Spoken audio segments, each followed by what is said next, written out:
The Shimon Peres Negev Nuclear Research Center, otherwise known as DIMONA, is the cornerstone of Israel's undeclared nuclear weapons program. Construction began in secret in 1958 with the help of France, which helped build Israel a 24-megawatt heavy water reactor as part of a clandestine weapons program, believed to have been completed in 1965, with their first functional nuclear device produced before June of 1967.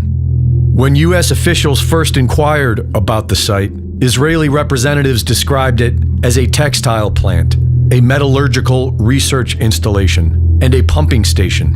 When American inspectors were eventually granted limited access in 1965, Israeli engineers installed temporary false walls and physically blocked entire sections of the underground complex. The inspectors reported to Washington that their visits were useless and inspections ended in 1969. Photographic evidence leaked by Israeli technician Mordecai Vanunu in 1986, from which experts estimated a stockpile of 100 to 200 nuclear devices, confirmed that Israel had developed thermonuclear bomb capability. After leaking this information, Vanunu was kidnapped by Mossad and sentenced to 18 years in prison. Israel's policy of amamut, the Hebrew word for ambiguity, combines three elements: the strict secrecy about the program's existence, refraining from testing, and the managed leakage of evidence to allow Israel threat capabilities without ever making an official admission. The veiled threat, repeated by successive Israeli prime ministers, has been Israel will not be the first country to introduce nuclear weapons into the Middle East.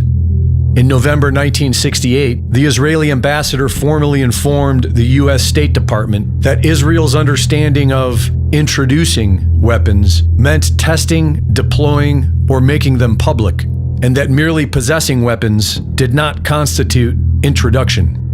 NUMEC, the Nuclear Materials and Equipment Corporation, was a nuclear fuel processing facility in Apollo, Pennsylvania, that processed highly enriched uranium for the U.S. Navy. It was established in part by chemist Zalman Shapiro, who also served as president of the Pittsburgh chapter of the Zionist Organization of America. On September 10, 1968, 4 Israeli nationals arrived at the NUMEC plant as personal guests of Shapiro. 2 leading members of Mossad, a Shin Bet operative, and the head of Israel's nuclear weapons program. According to declassified records, the CIA assessed that Israel had received highly enriched uranium from NUMEC and used it in its first nuclear weapons. The CIA director briefed President Lyndon Johnson, whose reported response was, "Don't tell anyone else," even Dean Rusk and Robert McNamara, the U.S. Secretaries of State and Defense. After a 15-year investigation, the FBI wrapped it up in 1980. No charges were ever filed. 337 kilograms total, roughly 2% of all highly enriched uranium NUMEC processed, disappeared over the company's operational life.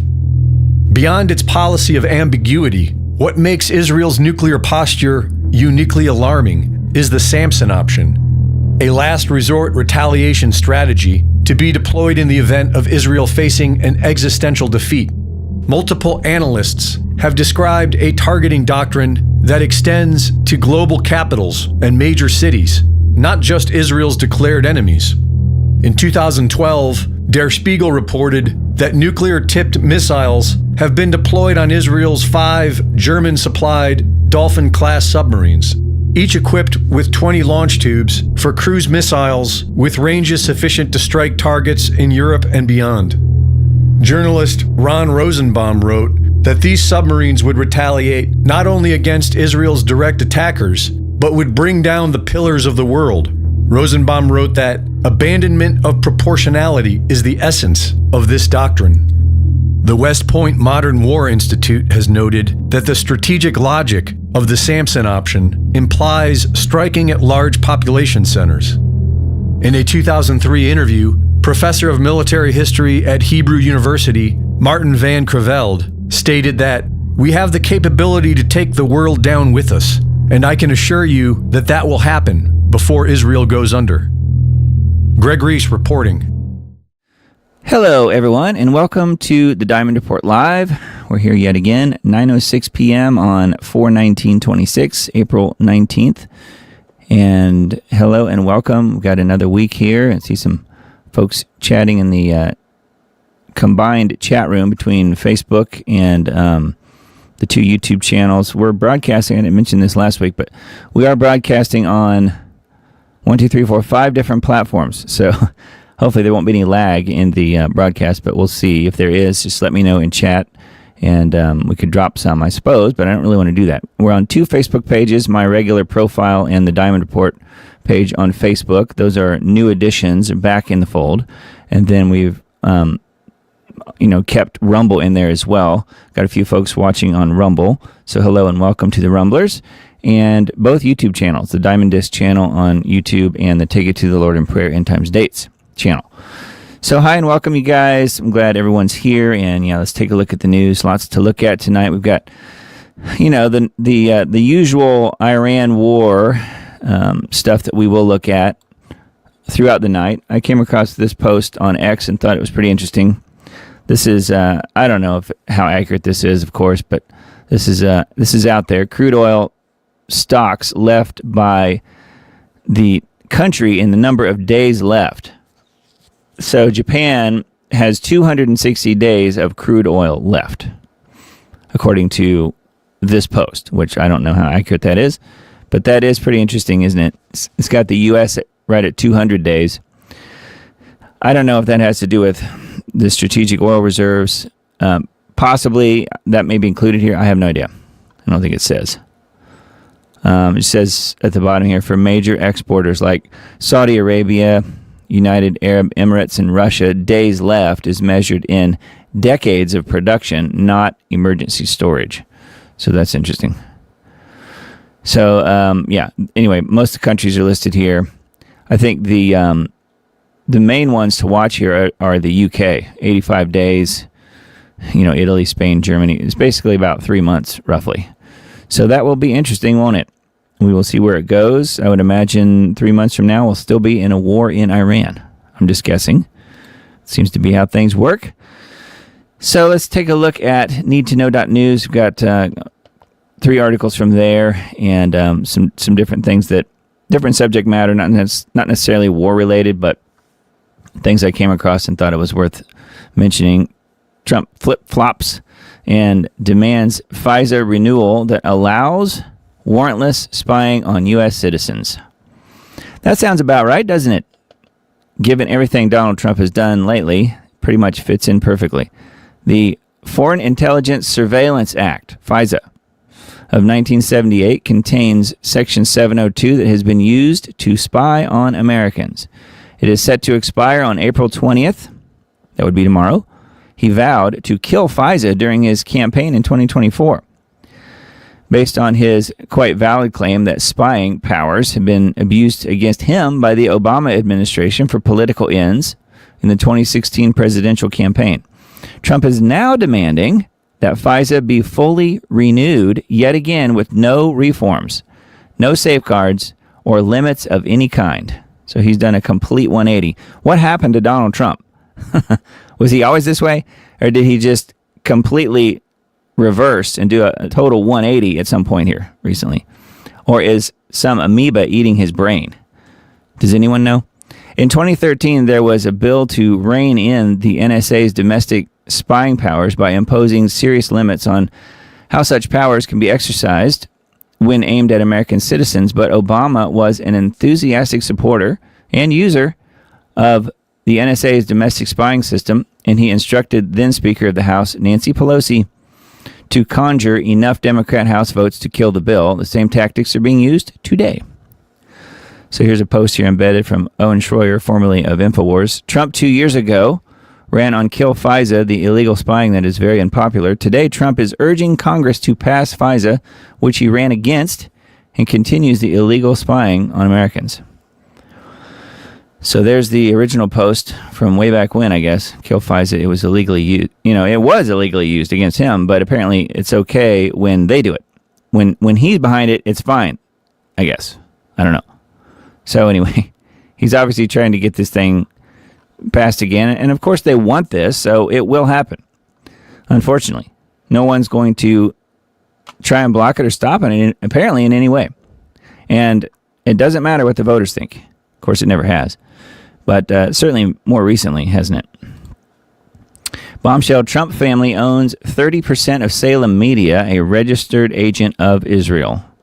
Max Blumenthal revealed Laura Trump and Don Jr. own a 30% stake in Salem Media that is registered as an Israeli foreign agent through Clock Tower. The Trump family is profiting from the Israeli government to propagandize the American public. Brad Parscale is Salem's media chief strategy officer, and he also heads Clock Tower, which is a registered agent of Israel. Salem Media is involved in financial contract with Israel's foreign ministry to produce pro-Israel content. Yeah, and the Trumps are benefiting financially because of it. So that would be, at least in part, why Trump is so pro-Zionist. Blumenthal revealed Laura Trump, who is married to Eric Trump and is President Trump's daughter-in-law, and Donald Trump Jr. own a 30% stake in Salem Media. He said that Josh Hammer, which if you ever watch Candace Owens, she mentions him pretty often. Josh Hammer, senior editor of Newsweek, Dennis Prager, Larry Elder, Hugh Hewitt, Dinesh D'Souza, Sebastian Gorka, Brandon Tatum, Todd Starnes, Laura Trump, and Donald Trump Jr. are all broadcast from Salem Media, an Israeli foreign agent, by way of Clock Tower. Other influencers who Blumenthal says may be paid to support Israel and Trump include Glenn Beck, Mark Levin, which that's not really a maybe, Jillian Michaels, and Laura Loomer. Which, by the way, I just found out recently, Laura Loomer is not even Jewish. Can you believe that? As pro-Israel, pro-Jewish as Laura Loomer is, she's not Jewish, guys. And the person that said that might have been Candace, but the person who said that mentioned that there is no video anywhere of her at her bat mitzvah when she came of age, supposedly. So she's not even Jewish. So she's just a paid, hired gun, apparently. Brad Parscale is Salem Media's chief strategy officer, and he also heads Clock Tower, which is a registered agent of Israel. Salem Media is involved in a financial contract with Israel's foreign ministry to produce pro-Israel content. So yes, they are benefiting from it in many ways. So here's a video here with Max talking about this. So very interesting, huh? Need to know.news. Then this one too, Democrat Rep. Swalwell, accused of rape, drops out of California gubernatorial race. So yes, he was going to run to replace Gavin Newsom. I guess he is now stepped down. Democrat Congressman Eric Swalwell, who is running for governor of California, was accused by 4 women of misconduct ranging from sexual harassment to rape. He's dropped out of the race. 50 former staffers released a statement asking him to resign. 50. So you know it's bad when the Democrats ask him to step down. Old videos of him supporting female victims without question show that he is a hypocrite. He appears in a video allegedly kissing a woman who's not his wife on a hotel bed. He allegedly made lewd comments about women and discussed ORGIESs while drunk in a restaurant with lobbyists. Swalwell has been accused of having an affair with suspected Chinese spy Fang Fang, remember that name, who infiltrated his office from 2011 to 15. He was removed from the House Intelligence Committee. Swalwell had also gained notoriety for saying that January 6th riots at the Capitol were an insurrection and that the event belongs in the same category as the nation's darkest days, the bombing of Pearl Harbor and 9/11. Yes, the January 6, 2021, quote, riots. What a joke. Anyway, he's announced his intent to resign from Congress, according to this update here. So that is good news. So who knows where he'll end up, but my guess is somewhere at the reins of power, because these people love power, don't they?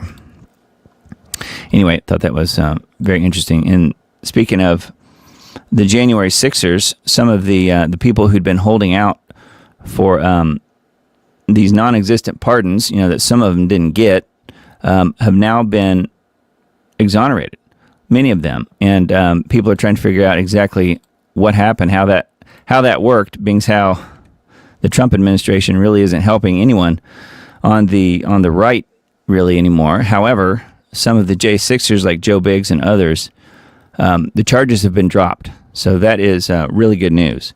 So, chalk that up to maybe two things positive that Trump has done since he's been in there. Number one, close the border. Number two, get the J6ers out of prison, wherever they were, and give them pardons. But there were a few stragglers there who didn't get pardons, and now they have received exoneration, apparently. So that's good news. If I remember, I will do a separate article search for that here in a little bit as we progress through the night. So Liberty Beacon articles, we mentioned this one last week. I thought this was an interesting follow-up and something I hadn't thought of. Peter Magyar outlines key policies, echoes Orban on migration and Russian oil. So remember last week we were saying, well, according to the articles I was reading, that this guy was a globalist, and perhaps he is.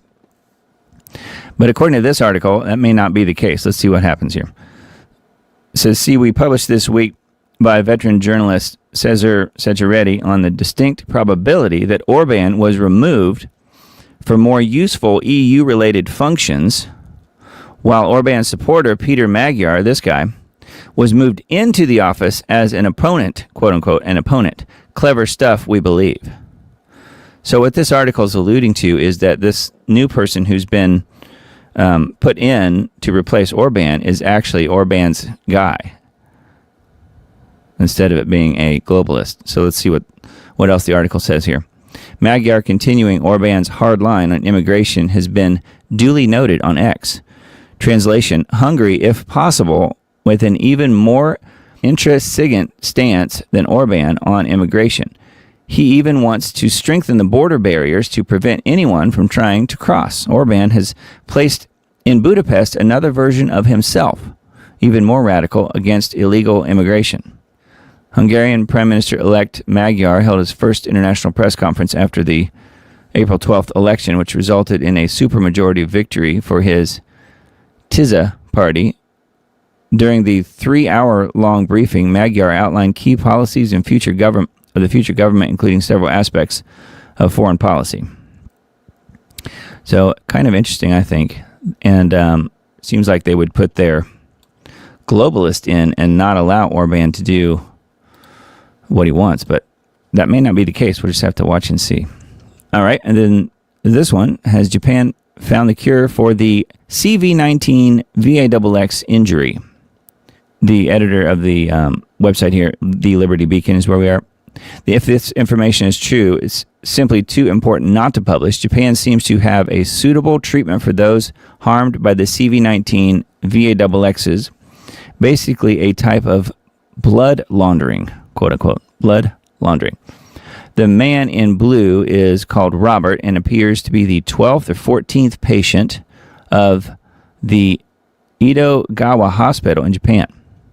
Robert calls out Trump and Fauci not unfairly. The West does have a major moral problem. So it's talking about this guy, and then here's a video here embedded. Great news for the vax folks in Japan who've been hurt. This is life-changing. I have my life back. Japan is healing VAXX injured patients with this stem cell therapy. So pretty interesting, huh? So Edogawa Hospital. So if you want to go to Japan to get treated, I guess that's an option for pretty much no one. But yeah, I just thought that was interesting. The main point here is that I guess if this works somehow, perhaps it will come to the alternative medical professionals in the U.S. We will see. I don't know. I just wanted to mention that it's out there in case you guys wanted to follow up more, but that's on the libertybeacon.com. VAXX skepticism in the U.S. is widespread. A Politico poll reveals. I'm not too surprised.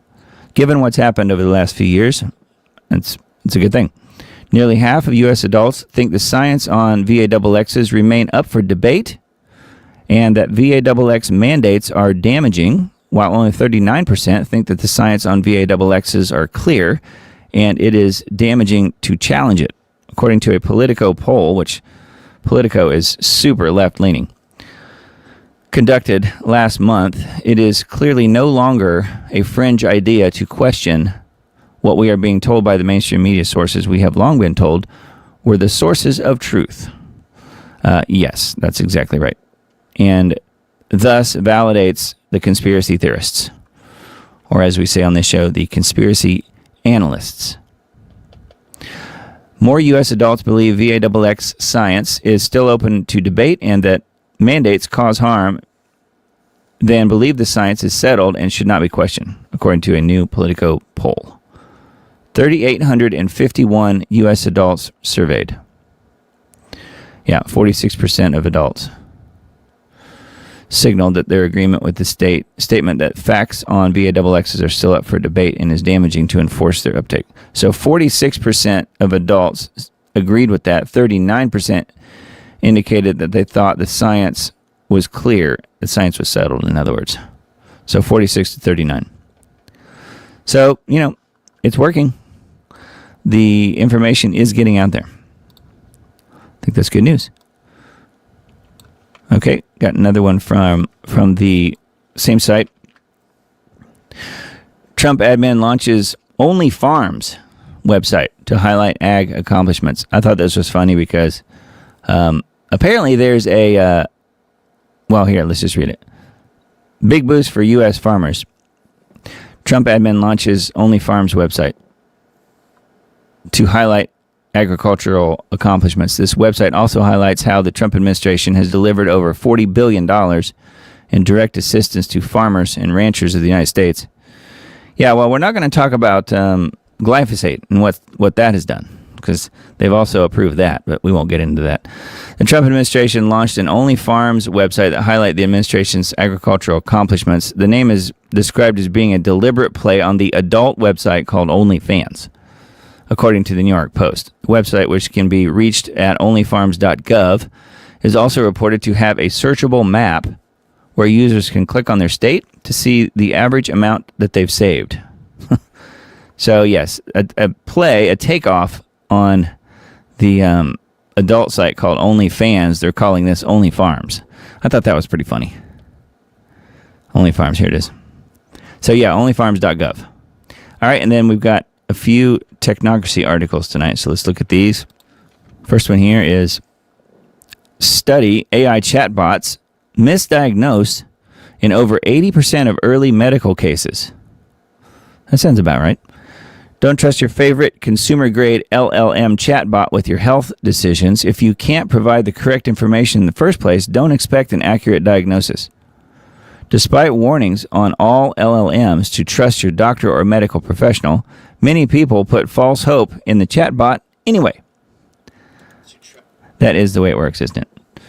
Consumer AI chatbots falter when used to make medical diagnoses, particularly when faced with incomplete information, according to new research highlighting the risks of relying on them as digital doctors. Yes, so just be very careful out there. The study finds that leading large language models, that's LLMs, struggle to suggest a range of possible diagnosis when patient data is limited, frequently narrowing too quickly to a single answer. The results point to a broader limitation in AI. While chatbots can identify likely conditions once a case is fully specified, they are less reliable at the earlier, more uncertain stages of clinical reasoning. The findings highlight the dangers of relying on the technology alone to pinpoint health problems, particularly in cases where the data users input may be vague or patchy. These models are great at naming the final diagnosis once the data is complete, but they struggle at the open-ended start of a case when there isn't much information. So that makes sense. And I think a lot of people wouldn't know what all information to even give them. Anyway, it says the researchers evaluated 21 large language models, including leading models by OpenAI, which would be ChatGPT, Anthropic, Google, xAI, and DeepSeek. They found that failure rate exceeded 80% for all models when they needed to do so-called differential diagnosis when full patient information was lacking. So 80% of the time they're wrong. So just be very aware of that out there if you're relying on the old digital doctors. It all comes down to the data that you're giving it, and you may not have all the data at your disposal, so therefore it will probably misdiagnose. All right, and then this one, same site, technocracy.news. Tokenization of real-world assets is a tool of conquest, not liberation. This is just a opening piece here because the full article is behind the paywall, but you can listen to the full article here on this page. The promoters of real-world asset tokenization use the language of liberation, democratization, financial inclusion, access for all, frictionless ownership. These are the words of a sales pitch. Tokenization is not a new form of ownership, it's a new form of conquest. And the conquered will not know what happened to them until the system is complete.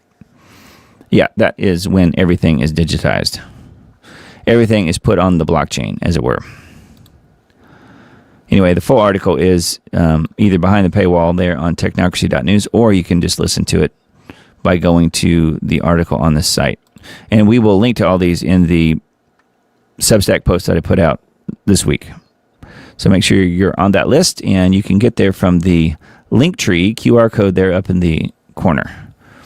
Right over there. Half of U.S. data centers scheduled to start in 2026 will be canceled or delayed. I think that is good news. Half of U.S. data centers. Too bad it wasn't all. Because, I mean, who's going to benefit from these data centers anyway? They're going to be using all of these resources. And your average person is never going to benefit from any of this stuff.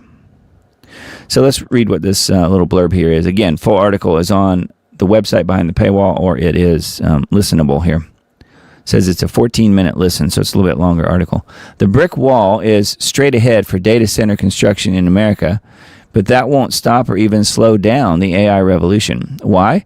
Because the Gulf states are opening their arms and purse strings to shift power to the Middle East. Cheap and virtually unlimited energy, unregulated and abundant real estate, and dictators already in place to grease the skids. In addition, the new IMEC trade corridor will connect India and Europe. Yeah, so that's all there is on this particular article, but again, the full thing is available here as a listen if you want to check it out. But yeah, the data centers are not going to be benefiting your average person very much. So it will all be for further corporate takeover, if you ask me. UPS jet has a near miss with plane at same Kentucky airport where 14 were killed in a crash as controller shouts, quote, "What are you doing?" A UPS jet was caught up in a near miss with another plane at the same Kentucky airport where 14 people were killed in a fiery cargo plane crash. You guys might remember that. And an air traffic controller was heard yelling, "What are you doing?" The Boeing 767 en route from Atlanta was forced to abort its landing at Louisville's Muhammad Ali International Airport just after midnight Tuesday, while a smaller SKQ-25 plane was taxiing on the runway. The chaotic scenes sparked confusion in the air traffic control tower, according to the audio shared by Live ATC. So here's some still shots here, I guess, and a YouTube video about this. Skylab 25, "What are you doing?" The controller asked before telling the pilot to cross the runway. The flight radar map showed the UPS plane narrowly missing the other aircraft. Here's the fiery crash from a few months back in November. So that's what this still shot is. UPS spokesperson confirmed the plane carried out the go-around procedure beautifully. The go-around is when descending planes abandon their landing and continue on a flight path before circling back to the airport. So another close call here, or a close call, that luckily didn't result in a further incident, but that is crazy. Yeah, this is the one with Captain Dana Diamond, if you guys remember, because I mentioned that. No relation, but pretty wild that that was one of the pilot's names in that November crash in Louisville. But yeah, yet again, further craziness in the airways, in the in the skies. So let's see here. We've got some RT articles tonight, so let's look at these. So this was news from earlier today. U.S. seizes Iranian-flagged cargo ship. The vessel was attempting to make its way past American forces in the Gulf of Oman. The U.S. president has said the U.S. has seized an Iranian-flagged cargo ship in the Gulf of Oman as it attempted to breach the American naval blockade around Iran. Trump announced. The U.S. Navy guided missile destroyer USS Spruance intercepted the Tuska in the Gulf of Oman and issued a warning to stop.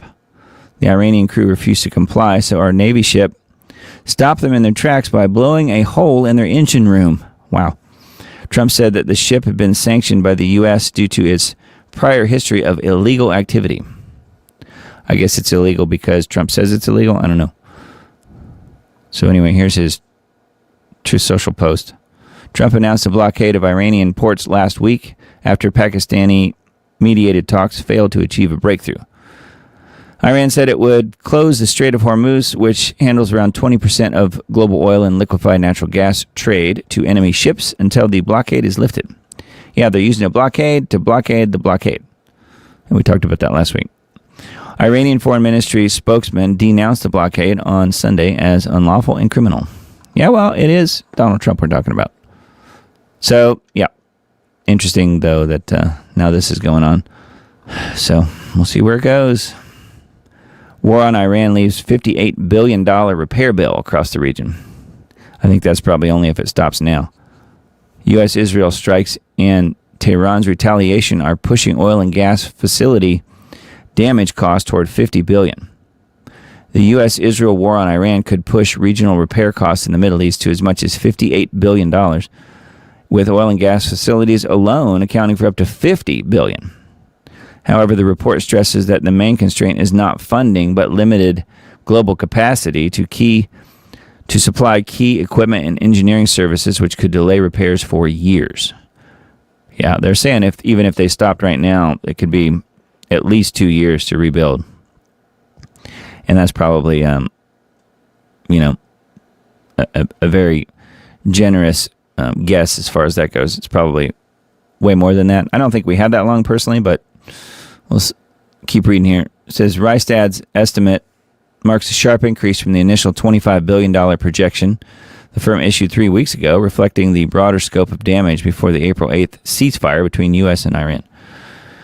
Yeah, I don't think the ceasefire is really even existent. I think it's pretty much non-existent as far as any sort of long-term situation here. So I guess we'll see what happens this coming week.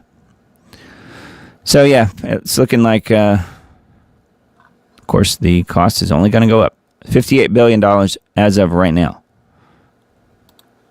And of course, that's just a guesstimate. It's probably going to be twice that, whatever they say it will be. It's usually the way it works. New AI, too dangerous for public release, according to Anthropic. The startup reportedly formed Project Glasswing with big tech partners and is discussing the model's capabilities with the U.S. government. U.S. artificial intelligence startup Anthropic has built a new model it claims is too powerful to make publicly available, according to the company's executives. So that means, I'm just guessing, that means it would go into use in the military, because that's what happens.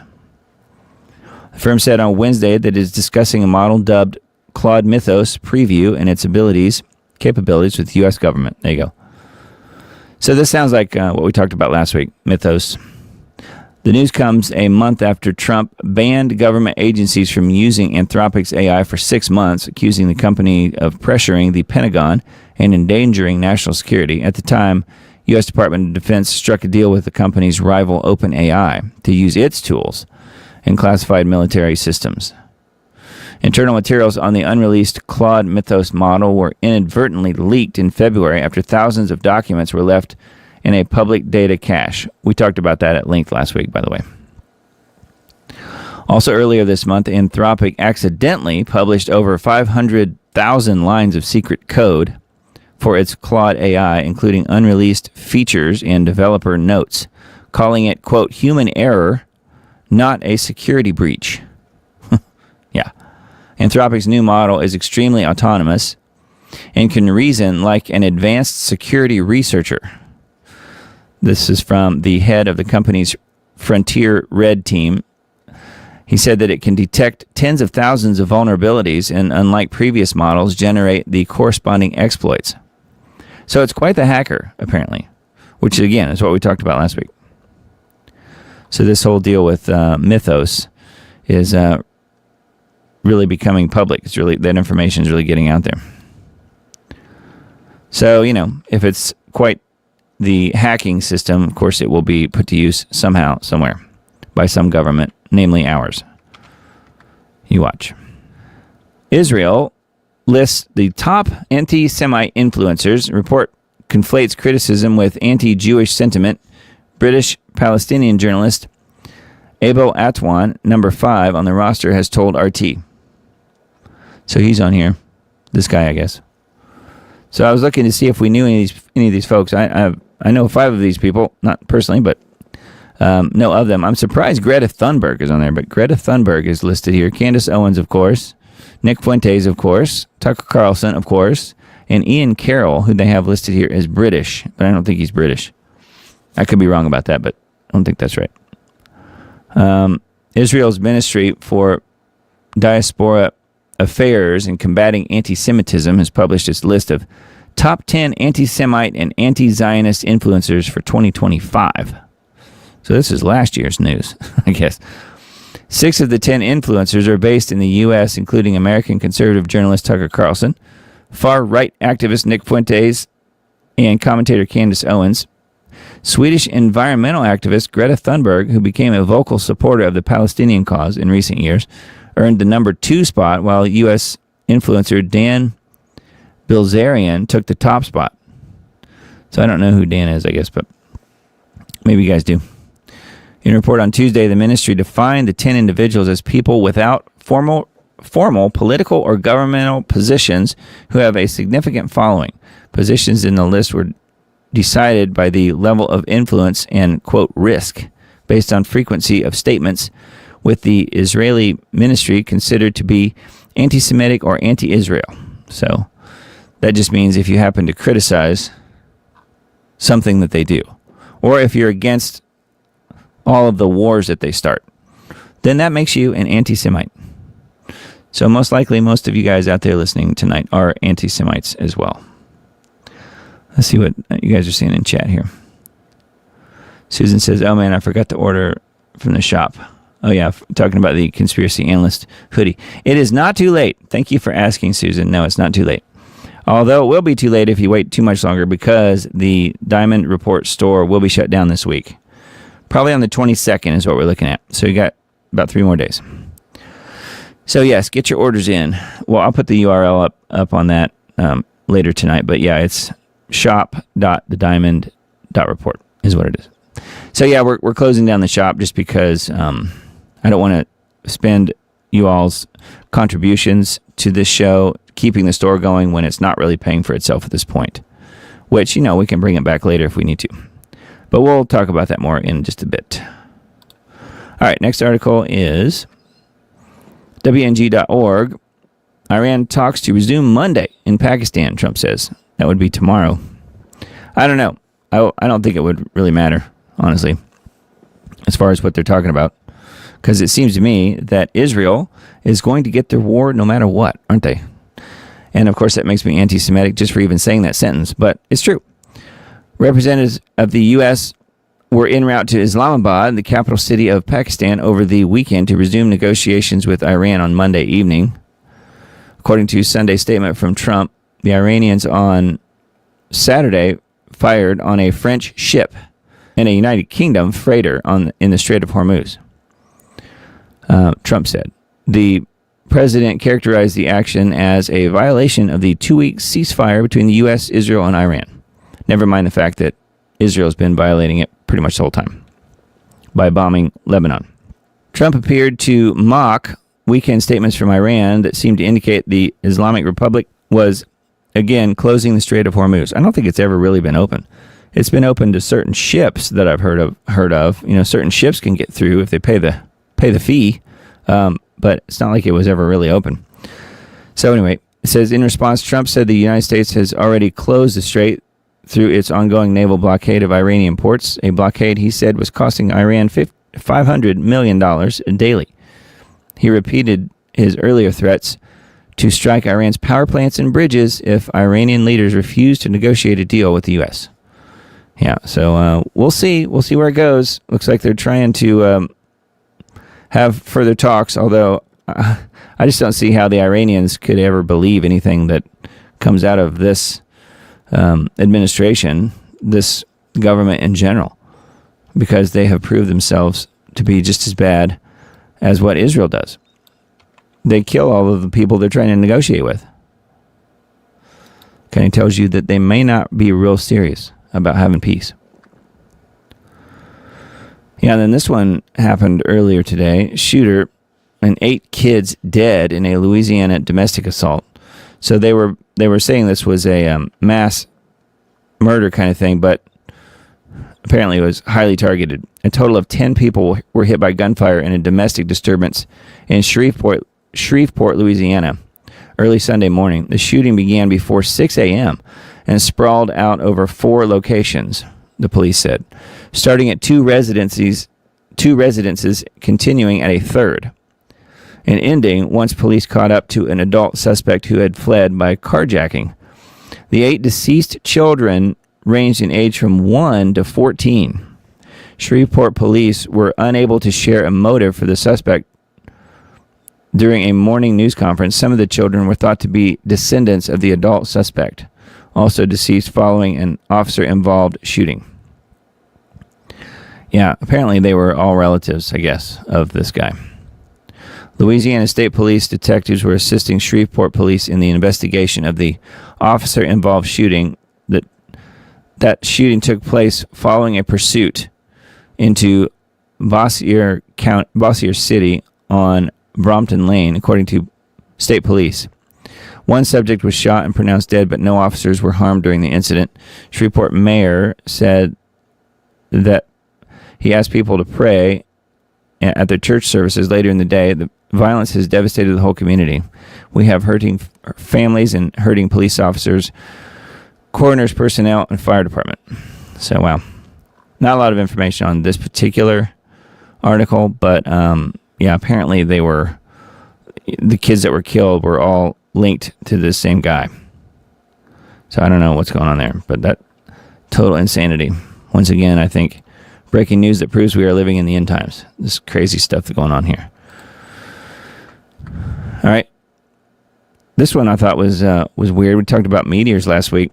Lyrid meteor shower expected to peak this Wednesday. One of the oldest known meteor showers on Earth is expected to hit maximum activity in the early morning hours of Wednesday, April 22nd, according to the American Meteor Society. The waxing crescent moon will set before that time, offering skywatchers a favorable view. Under dark skies, about 5 or 6 meteors will be visible from the northern hemisphere each hour, though that total could stretch to 10 to 20 at the shower's peak. The Lyrid, L-Y-R-I-D, the Lyrid meteor shower began Tuesday and will last until April 30th. Though meteors typically only appear at high rates for a few nights surrounding the peak, according to the American Meteor Society. So yeah, they're calling this just a meteor shower, but I'm wondering, the reason I pulled this up is because last week we also mentioned Planet X. I'm wondering if this could have anything to do with any of that. Not according to this report, but thought I would mention it for you sky gazers out there. You might want to put the binoculars up and see what you see. But yeah, they peak around Wednesday this week, apparently. All right, and then one more from same site. We talked about this last week.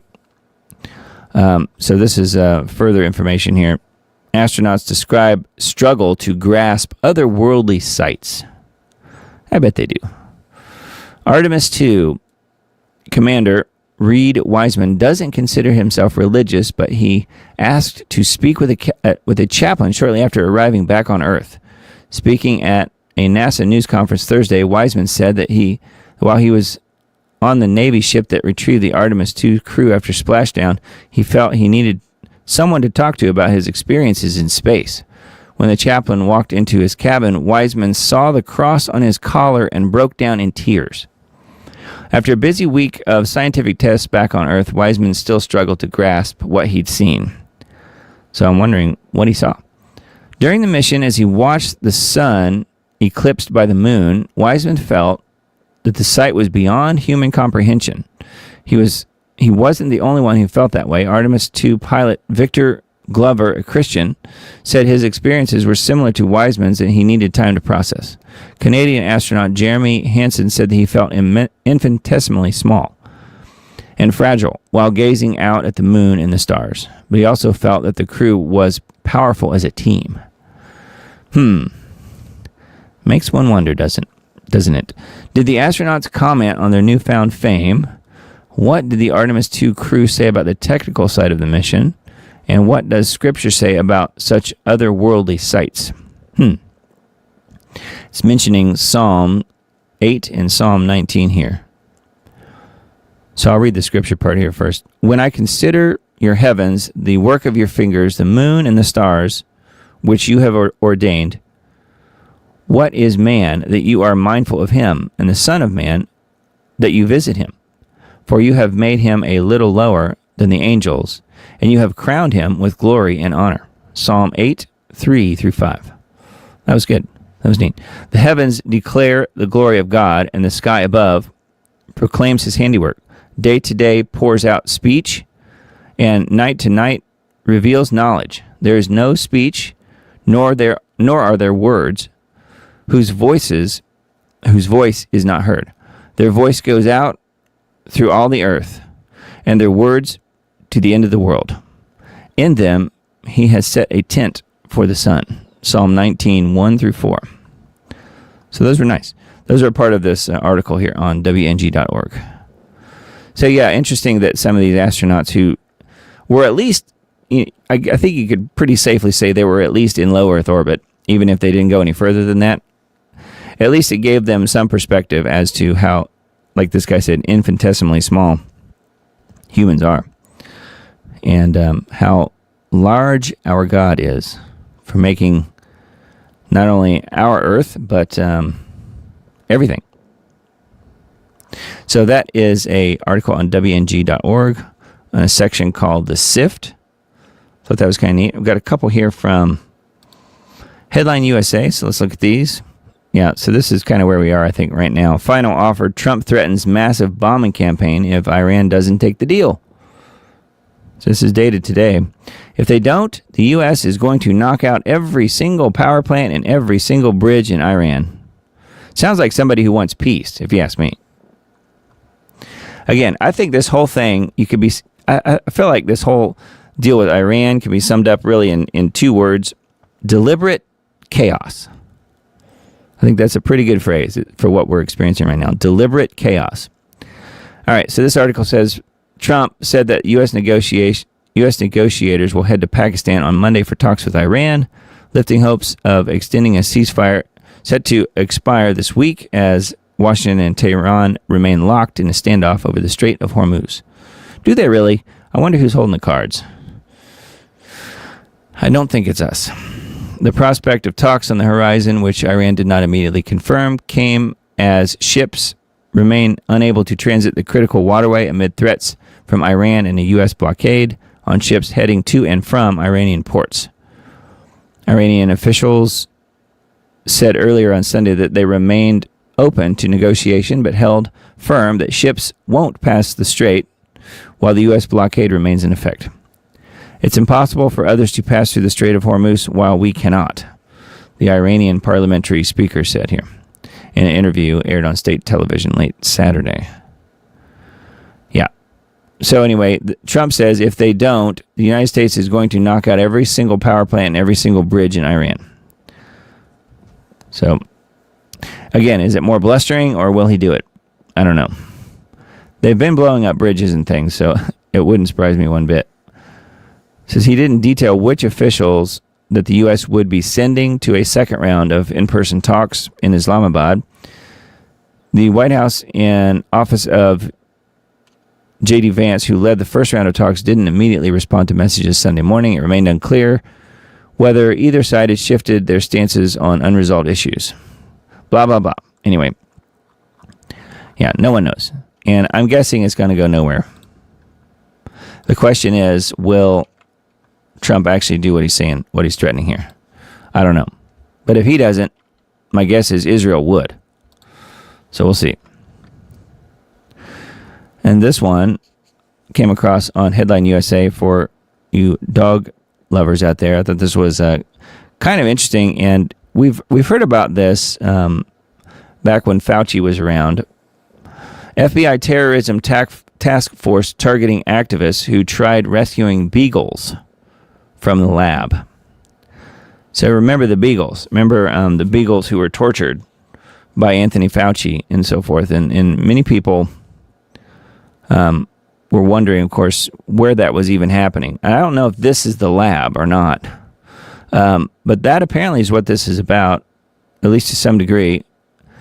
It doesn't really say what they were being used for specifically, but here's what this article says. About 1,000 animal welfare activists who tried to gain entry Saturday into a beagle breeding and research facility. So breeding and research in Wisconsin were turned back by police who fired rubber bullets and pepper spray into the crowd, and they arrested the group's leader. It was the second attempt in as many months by protesters to take beagles from the Ridgland Farms facility in Blue Mounds, a small town about 25 miles southwest of the capital of Madison. Dane County Sheriff Barrett said in a video statement that 300 to 400 protesters were, quote, violently trying to break into the property and assault officers. He said protesters have ignored designated areas for peaceful protest and blockaded roads to prevent emergency vehicles from entering. So it sounds a little bit like the ICE thing going on, except for beagles. I don't know. He said this is not a peaceful protest. So I guess they were getting violent. That's not good, but it just, I think, an interesting illustration here. You know, you have little ones being aborted every single day, and, you know, there's no protesting that. And you have dogs, which, you know, they shouldn't be abused either. Don't get me wrong, but, you know, then people willing to be arrested and go to jail over these dogs, which, again, that shouldn't be happening either, but it does give you a little bit of perspective when you think of it that way. Apparently, someone recklessly drove a pickup through the front gate of the property, and protesters broke into the facility back in March and took 30 dogs. So the first time they were successful and got in and got 30 dogs. This time they were not successful, apparently. The police stopped them. But it doesn't really say if this was the Fauci lab or if this was something totally different. Perhaps they were getting prepared to go to the Fauci lab, wherever that was. I don't know. But interesting that it's beagles, and why beagles? So very sad, very sad. Anyway, that is on Headline USA. Slay News. Let's look at this one. Oh, yeah. This one is several parts here. We mentioned this last week. Just the fact that so many of these scientists keep disappearing. And this was number 11, apparently, that they're talking about here. Strange new details emerge in rocket scientists' mysterious disappearance. Fresh details have emerged in the June 2025 disappearance of rocket scientist Monica Reza, deepening concerns over a growing list of mysterious incidents involving experts tied to advanced aerospace and nuclear programs. The case comes as scrutiny intensifies following the death of anti-gravity researcher Amy Eskridge. Eskridge is now counted among a string of 11 deaths. I think it was 9 last week that I was mentioning. So it's up to 11. Deaths or disappearances involving scientists connected to sensitive U.S. research fields. The new report has raised fresh questions about Reza's final moments and the broader pattern now drawing attention at the highest levels of government. Strange final moments raise new questions. According to a Los Angeles Magazine report, unusual circumstances surrounded Reza's final hike near Mount Waterman in California's Angeles National Forest. A source describes strange circumstances on Reza's last hike, as the White House begins examining multiple disappearances connected to those working in aerospace and nuclear research. Reza, who worked on the Aerojet Rocketdyne and NASA's Jet Propulsion Laboratory, so JPL, co-patented advanced burn-resistant metal alloys, critical for next-generation rocket engines. Despite her high-level work, she had recently been training to become a yoga instructor. How about that? At a studio that incorporated astrology and Vedic sciences. So she was new agey too. A source said Reza was hiking with a male and female companion from the yoga group when something unusual occurred. According to the account, Reza and her male companion began running on steep, uneven terrain. However, this behavior is described as highly irregular for that location. The male companion later said Reza was behind him when he called out and received no response. He subsequently showed others the location where he last saw her. The source noted that the area was close enough to a road that it was both visible and audible, raising further questions about how she could just vanish without a trace. Reza's case is the latest in a series of incidents involving scientists connected to advanced aerospace, nuclear, and experimental physics research. Over the past 33 months, 11 U.S. researchers have reportedly died or disappeared. Of course, it's 33 months and 11 researchers. I bet Bigfoot got her. I'm just guessing. And I'm not really joking. I've heard of that before where people will be trailing behind another group of people, and then the person that's at the end of the group by themselves, a little more isolated, ends up getting disappeared. And, they blame it on the whoever, on Bigfoot or whoever, whatever other creature is in the area. I don't know.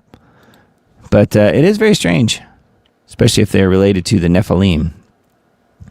I don't know. I just thought that was odd. And there's a few articles about this stuff tonight. So let's look at this one. Oh, so don't worry about it. Kash Patel's on the job. Kash Patel confirms federal investigation into the mysterious deaths and disappearances of nearly a dozen scientists. Trump briefed as FBI hunts for foreign actors and conspiracy links. So yes, here's the lady here in this list of folks. This is the one we were just talking about. FBI Director Kash Patel announced on Sunday that the FBI has launched a major investigation into the mysterious deaths and disappearances of nearly a dozen high-level U.S. scientists with access to top-secret classified information, many of whom worked on nuclear, aerospace, propulsion, and advanced defense programs. So where did they go? But don't worry, Kash is on the job. He's going to solve this mysterious case just like he did Charlie Kirk. So they'll get the same treatment. Don't you worry. Yeah, that's what I'm worried about too. And then this is, I think, maybe the 11th one. Too coincidental. String of dead or missing scientists hits 11 as UFO researchers' mysterious death comes under new scrutiny. Republican Rep. Eric Burleson, who is on the House Oversight Committee, is demanding a full federal investigation into a disturbing wave of deaths and disappearances involving top U.S. scientists. So we've gone through that. So I'm looking to see who this was. The list now stands at 11. Oh, this is, this one's about Amy Eskridge, 34-year-old aerospace researcher from Huntsville, Alabama, who died on June 11th, 2022. So this one was a while ago. Authorities initially ruled her death a suicide by self-inflicted gunshot wound, but the case is now being re-examined due to the emerging pattern. Yeah, if it's the typical suicide, she probably shot herself twice in the head and then ran over and jumped into a river or something. That's usually how those suicides like that go. So anyway, I don't know. Looking to see if there's anything else here in this article. I don't think there is. There's a few other details here, but yeah, feel free to have a look at this on the Gateway Pundit. So this was the 11th person, even though this was a few years ago, apparently. Interesting that it's all coming up now, though. And Trump is talking about releasing whatever UFO documents, which will probably be a big zero. Okay. So this came out, and this contradicts the other story that came out, I think, like maybe 10 days, 2 weeks ago, about the ATF saying, no, the bullet fragment that they found in Charlie did not match the shooter's gun, supposedly, right? Well, guess what? They've changed their story. Report. Bullet fragment from Charlie Kirk's autopsy identified as .30 caliber that matches the rifle used by alleged assassin Tyler Robinson. So here we go. I guess they realized, and the ATF put that information out. Hey, your information doesn't jive with the official narrative coming from Kash Patel and company, so you got to change your story. And so that's what's happened. I'm just guessing. According to a new report, a bullet fragment recovered from Charlie's body was identified as a .30 caliber that matched the rifle used by Tyler Robinson. So they're changing their story to match the official story. Robinson fatally shot TPUSA founder Charlie Kirk on September 10th. Robinson allegedly used a Mauser 98 30-06 rifle to kill Charlie. And then talking about what he was charged with. Utah prosecutors are seeking the death penalty. Last month, the court filing by Robinson's defense claimed that the ATF had not been able to identify the bullet recovery in the autopsy of Charlie. A new filing revealed that a bullet fragment recovered from Charlie's body did indeed match the rifle used by Tyler. So who knows? They're putting out misinformation here, obviously on purpose, to confuse everyone. Bombshell new court filing in the case against Charlie's accused killer provides new details about the bullet that took the conservative activist's life and the gunman that allegedly fired it. Forensic details surrounding the bullet examinations have fueled numerous debates and conspiracies surrounding the case, especially after the defense revealed in a recent court filing that the Bureau of Alcohol, Tobacco, and Firearms, ATF, was unable to identify the bullet recovered at autopsy to the rifle allegedly tied to Robinson. But an ATF summary of the forensic report, part of the documents filed by the defense in January, was unsealed by a judge on Wednesday, revealing more details of the forensic investigation and recovered evidence from the scene. The report reveals that one bullet jacket fragment that was recovered from Kirk's autopsy matched a .30 caliber class bullet. 4 other lead bullet fragments were also recovered. The ATF lab described the item as a .30 caliber class deformed/damaged bullet jacket fragment.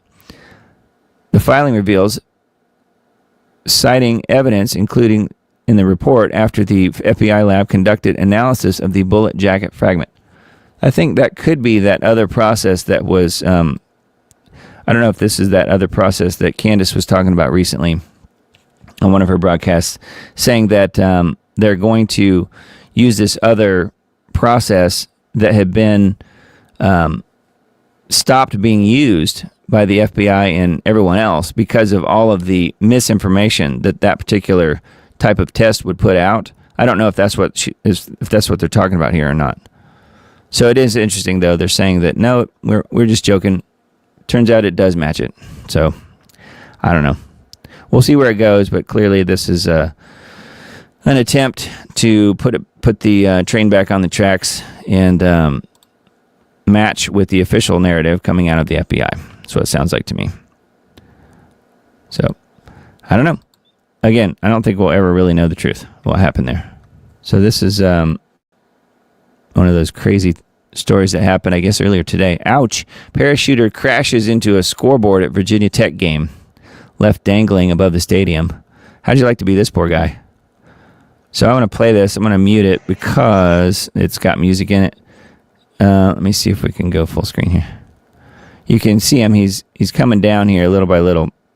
We got the massive U.S. flag pulling him down. And I think this is pretty fitting. It's the U.S. crashing and burning into the sign. Smash. There he goes. Right into the sea on Virginia Tech. Luckily, the guy wasn't injured. Doesn't look like. He was moving around, and they were able to put a ladder up and help him out. But, man, isn't that crazy? There's a couple other angles of it. There's this one. And that one is just a little bit closer up. So let's see. Yeah, you can see he smashes into it pretty hard, but it says parachuter crashed into the scoreboard at Virginia Tech's spring game. Feels like a bad omen to start the James Franklin era. I don't know who James Franklin is. Emergency personnel are attempting to get the parachuter down. So you see they raised up the hook and ladder there.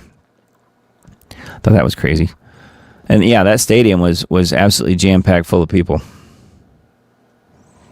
So I'm sure that one's probably all over social media. Pretty wild. All right. Prosecutors reveal camera footage that shows captured Tyler Robinson going to sniper's perch, taking a shot that killed Charlie, and then running off to the wooded area.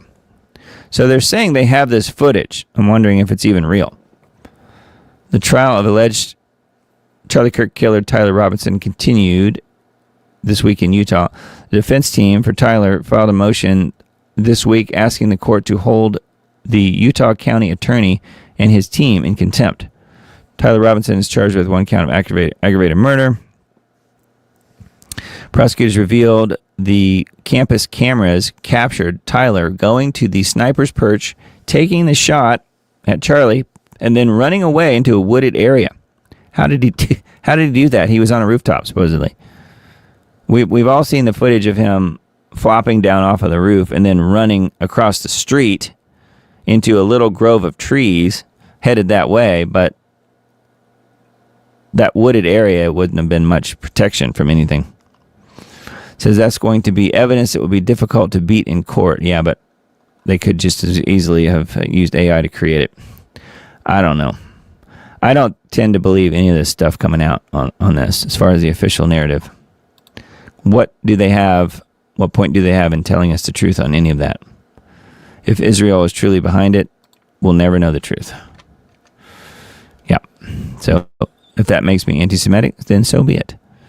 It's the truth. The truth is more important than being called anti-Semitic. All right. U.S. Space Command warns Russia planning space Pearl Harbor with nuclear weapons in orbit. How can we have a space Pearl Harbor when there's not really any people there? Russia is reportedly developing a nuclear weapon designed to be deployed in space that could cripple global communications and cause widespread disruption. Oh, okay. General Stephen Whiting, I'm not sure which, the head of the U.S. Space Command, has admitted that Washington is, quote, very concerned about plans to place a nuclear anti-satellite weapon into orbit. So taking out the satellites, I guess. They are thinking about placing in orbit of a nuclear anti-satellite weapon that would hold at risk everyone's satellites in low Earth orbit, and that would be an outcome that we just couldn't tolerate, he said. So this is the guy here. U.S. Space Command, Commander General Whiting, or Whiting maybe. The weapon could be used to destroy large numbers of satellites in low Earth orbit, potentially taking out communication systems, GPS networks, and parts of the global internet. A detonation in orbit could damage or destroy up to 10,000 satellites, roughly 80% of those currently in space. 10,000? I would think there were a lot more than 10,000 satellites up there. I mean, Musk himself has put up tens of thousands, I thought. But it seems to me that if anybody's going to do something like that, it would be the U.S. that would do something like this versus Russia. I could be wrong, but unless the Russians are trying to stop communication, even for themselves, I don't know. Seems a little far-fetched to me, but whatever. That one's on the Gateway Pundit. Got a few Substacks here I thought we would look at. Thought this one was kind of hopeful. Gen Z and Gen Alpha are embracing analog technology and increasingly rejecting social media. Gen Z didn't choose digital overload, they inherited it. But they are now doing something no previous generation has done, deliberately dismantling the attention economy from the inside. In 2025 alone, over 11.7 million Instagram posts carried the hashtag nostalgia. Hashtag nostalgia. Google searches for 90s movies had doubled since 2015. I had chronicled the growing interest in vinyl, CDs, and analog experiences among Gen Z. This wave of anemia, longing for the past that you never lived, makes perfect sense once you hear Gen Z, explain it themselves. My conversations with 13 to 25-year-olds revealed the core tension, a longing for the past when they were tech-free and owned their own attention. I am nostalgic for a time when I was present, when my generation was between 5 and 10, when we were still doing things in the real world, shared 19-year-old Nancy, a university student in London. I don't remember what I watched yesterday on TikTok, but I remember what I did years ago when I didn't have a phone. That looked like a better time than today, she says. That sentiment helps explain why researchers for the Y2K aesthetics shot up 891% since November 2024. At a recent sleepover, my 15-year-old son and his 14-year-old friend Charlie, driven by a pang of nostalgia, chose to watch the opening ceremony of the London 2012 Olympics on YouTube. Charlie spoke longingly about a time when he didn't have a phone. I felt so freed then, not worried about anything like school, just playing. There was no social media. Now I worry about the world, about online hostility and my appearance. So interesting that they're looking at things that way, huh? And I should say, certainly not every kid, but there are some. The number confirms it's not a fringe feeling. Pew Research from 2024 shows that almost half of the U.S. 13 to 17-year-olds, about 48%, view social media's effects as mostly negative, up from 32% 2 years before that. And 44% have actively cut back on smartphone use. Wow. So some of the kids get it, don't they? Other analog experiences are booming. Escape rooms, paintballing, and live music are all projected to grow considerably through 2035. I would add a caveat to that if we're still here. Yeah, government is catching up from Australia and France to Denmark, Norway, Malaysia, Indonesia, India's Kartanka, and China. Governments worldwide are restricting social media access for minors, accelerating the analog pivot for the next generation. Generation Z didn't choose digital overload, they inherited it, but they are now doing something no previous generation has done, deliberately dismantling the attention economy from the inside. One dumb phone, one detox cabin, one conversation, one deleted app at a time. The analog future isn't a retreat, it is a correction. How about that? So not bad information. That's on the Wine Press Substack. Thought that was kind of neat. And many of you guys have family in that age range. So maybe ask them about it, see what they say. All right, this one is a Substack from Dr. Heather Lynn, whom I've not heard of before, but I thought this was interesting. Our world leaders possessed the ancient technology of demonic transfer. The Vatican just declared a global emergency. Tucker Carlson called the president the Antichrist. A historian who infiltrated a UN-connected mystery school explains what you are watching unfold. So again, this is Dr. Heather Lynn on Substack. This was linked from the Wise Wolf, that's how I got to it, from the Wise Wolf's Substack. It's a Substack that we usually look at each week. According to the oldest surviving mythology on Earth, kings did not rule alone. Each one had a demon assigned to him. The Sumerians called them Apkallu. They were divine counselors. They whispered in the ear of the ruler. Boy, we are definitely seeing that right now, aren't we? I'm a historian who studied inside the UN-connected mystery school. This is what I have spent a decade learning about what you are watching. The word museum comes from the Greek museon, a temple where spirits entered the people who came seeking knowledge. Homer did not write the Iliad. He asked a goddess to possess him and use his voice. The opening line is the request, "Sing, O goddess," quote unquote. everyone is using the word possessed lately, the more popular term as of late, has been demonic transfer technology. They say it like a metaphor. What if there is a pragmatic, even scientific explanation of what appears to be demonic possession of our global leaders? This week, Tucker Carlson called the President of the United States the Antichrist on his podcast. The Vatican hosted the International Association of Exorcists, who warned Pope Leo of a global surge in Satanism and formally requested a trained exorcist in every Catholic diocese on earth.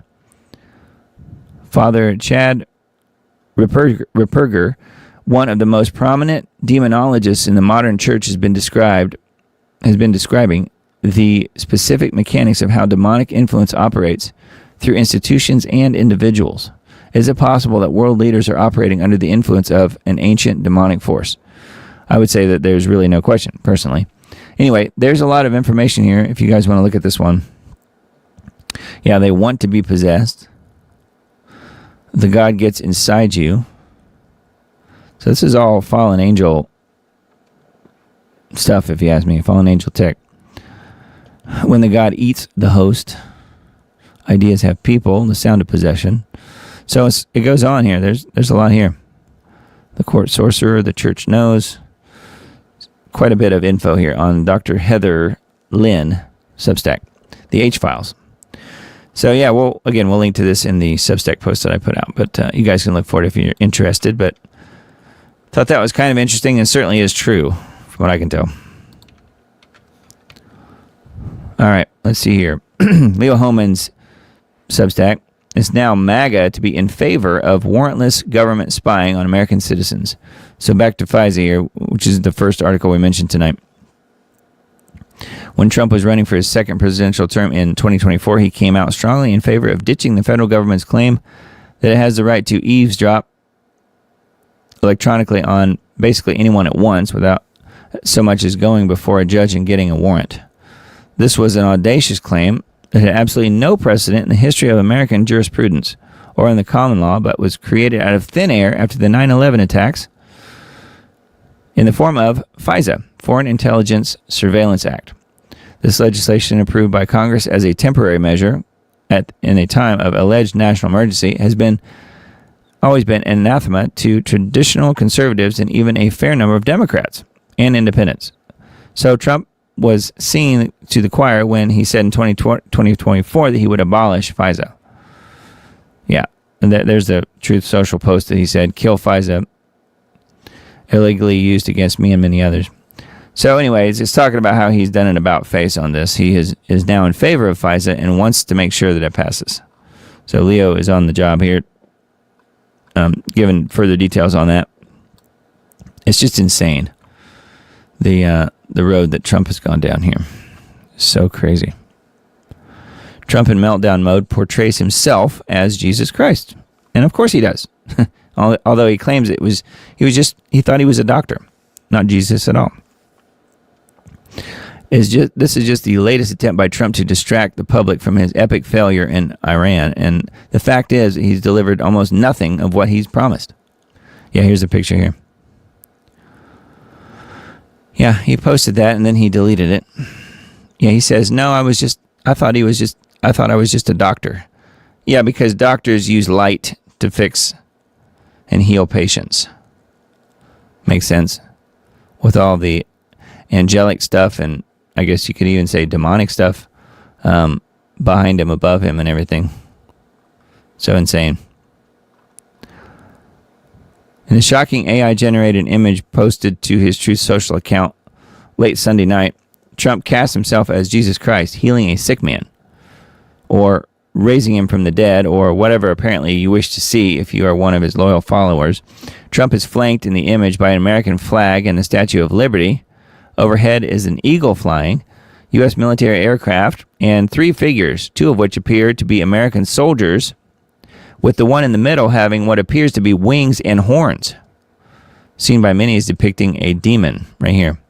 And this was the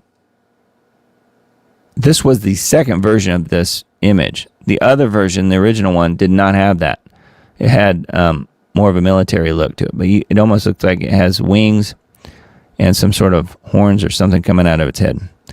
And you never know with AI. AI just does weird stuff like that when it's creating pictures. So interesting that he chose to post that. He posted a controversial image after scolding Pope Leo for not supporting his war effort against Iran. It's my suspicion that Trump, having received the blessing of prominent Protestant pastors Franklin Graham, Robert Jeffress, and Paula White, on the Wednesday before Easter, sought a similar anointing from the head of the Roman Catholic Church. When he failed to get it, he launched into a rage and started attacking Pope Leo as, quote, weak on crime. Trump said that the Pope would not have even been elected to his post if it had not been for him, the American president. Catholics love me, Trump stated. I mean, he is the narcissist in chief for sure.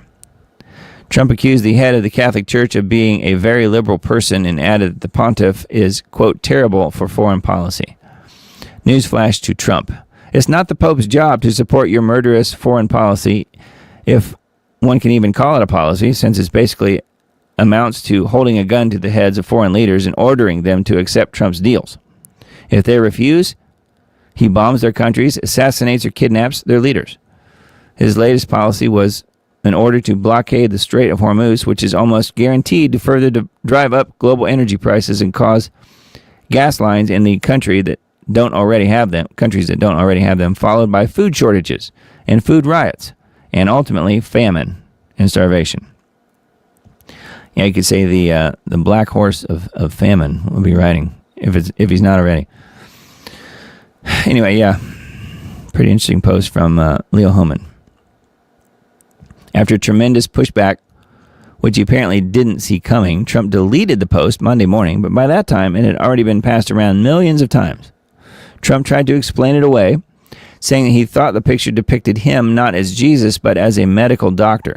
It's supposed to be me as a doctor making people better, and I do make people better. I make a lot of people better, he said.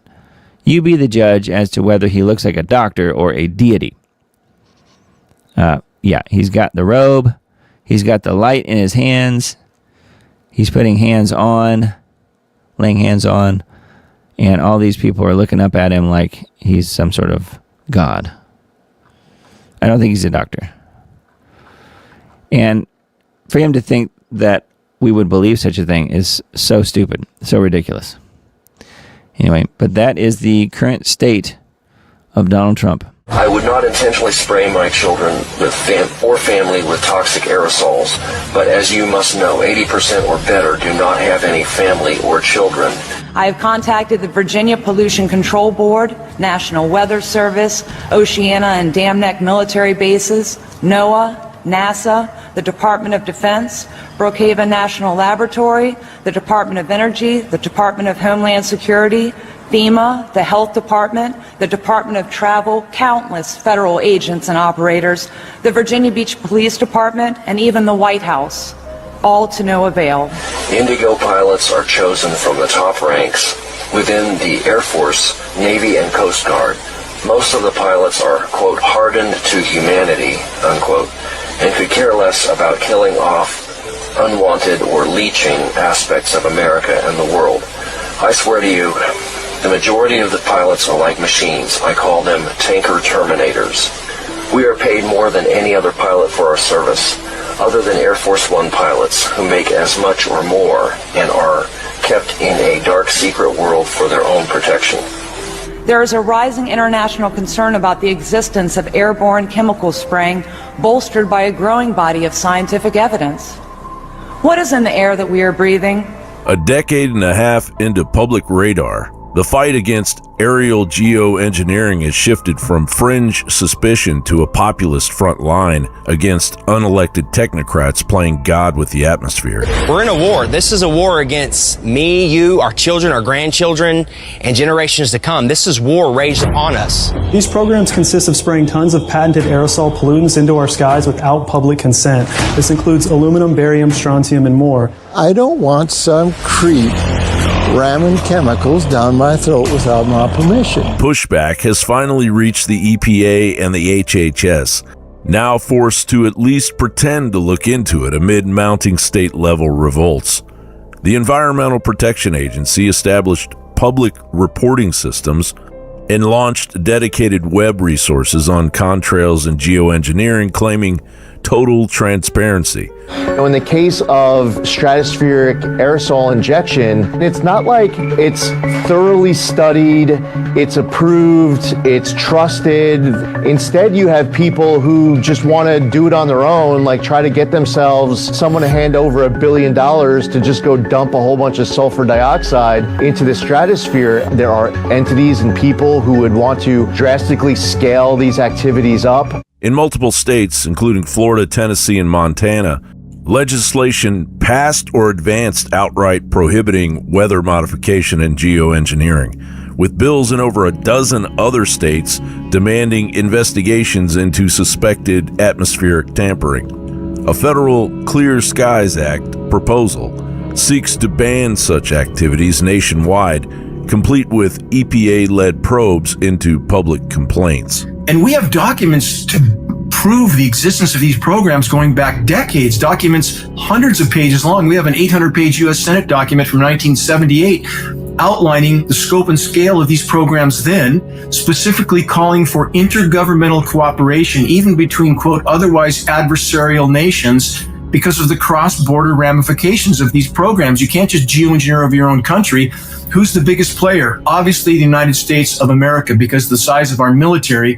The U.S. military has 3 times more aerial tankers, which are the primary aircraft used in these operations, 3 times more than all other militaries in the world combined. Soil, water, and snow samples across the heartland still show anomalous metal spikes correlating with heavy spray days, while respiratory issues, brain fog, crop failures, and bizarre weather patterns fuel demands for real answers. The amount of aluminum in our soil now is 5 times to 10 times higher than it was even last year. They're now creating crops that aren't bothered by aluminum. It's like, okay, well, we're going to pump the skies full of aluminum. Then you're going to be forced to buy our aluminum-resistant seeds to survive, which is just crazy. What began as bold vows to expose the aerial spraying of aluminum, barium, and strontium has been reduced to bureaucratic whispers. Kennedy's warnings of stratospheric aerosol injections and weather weaponization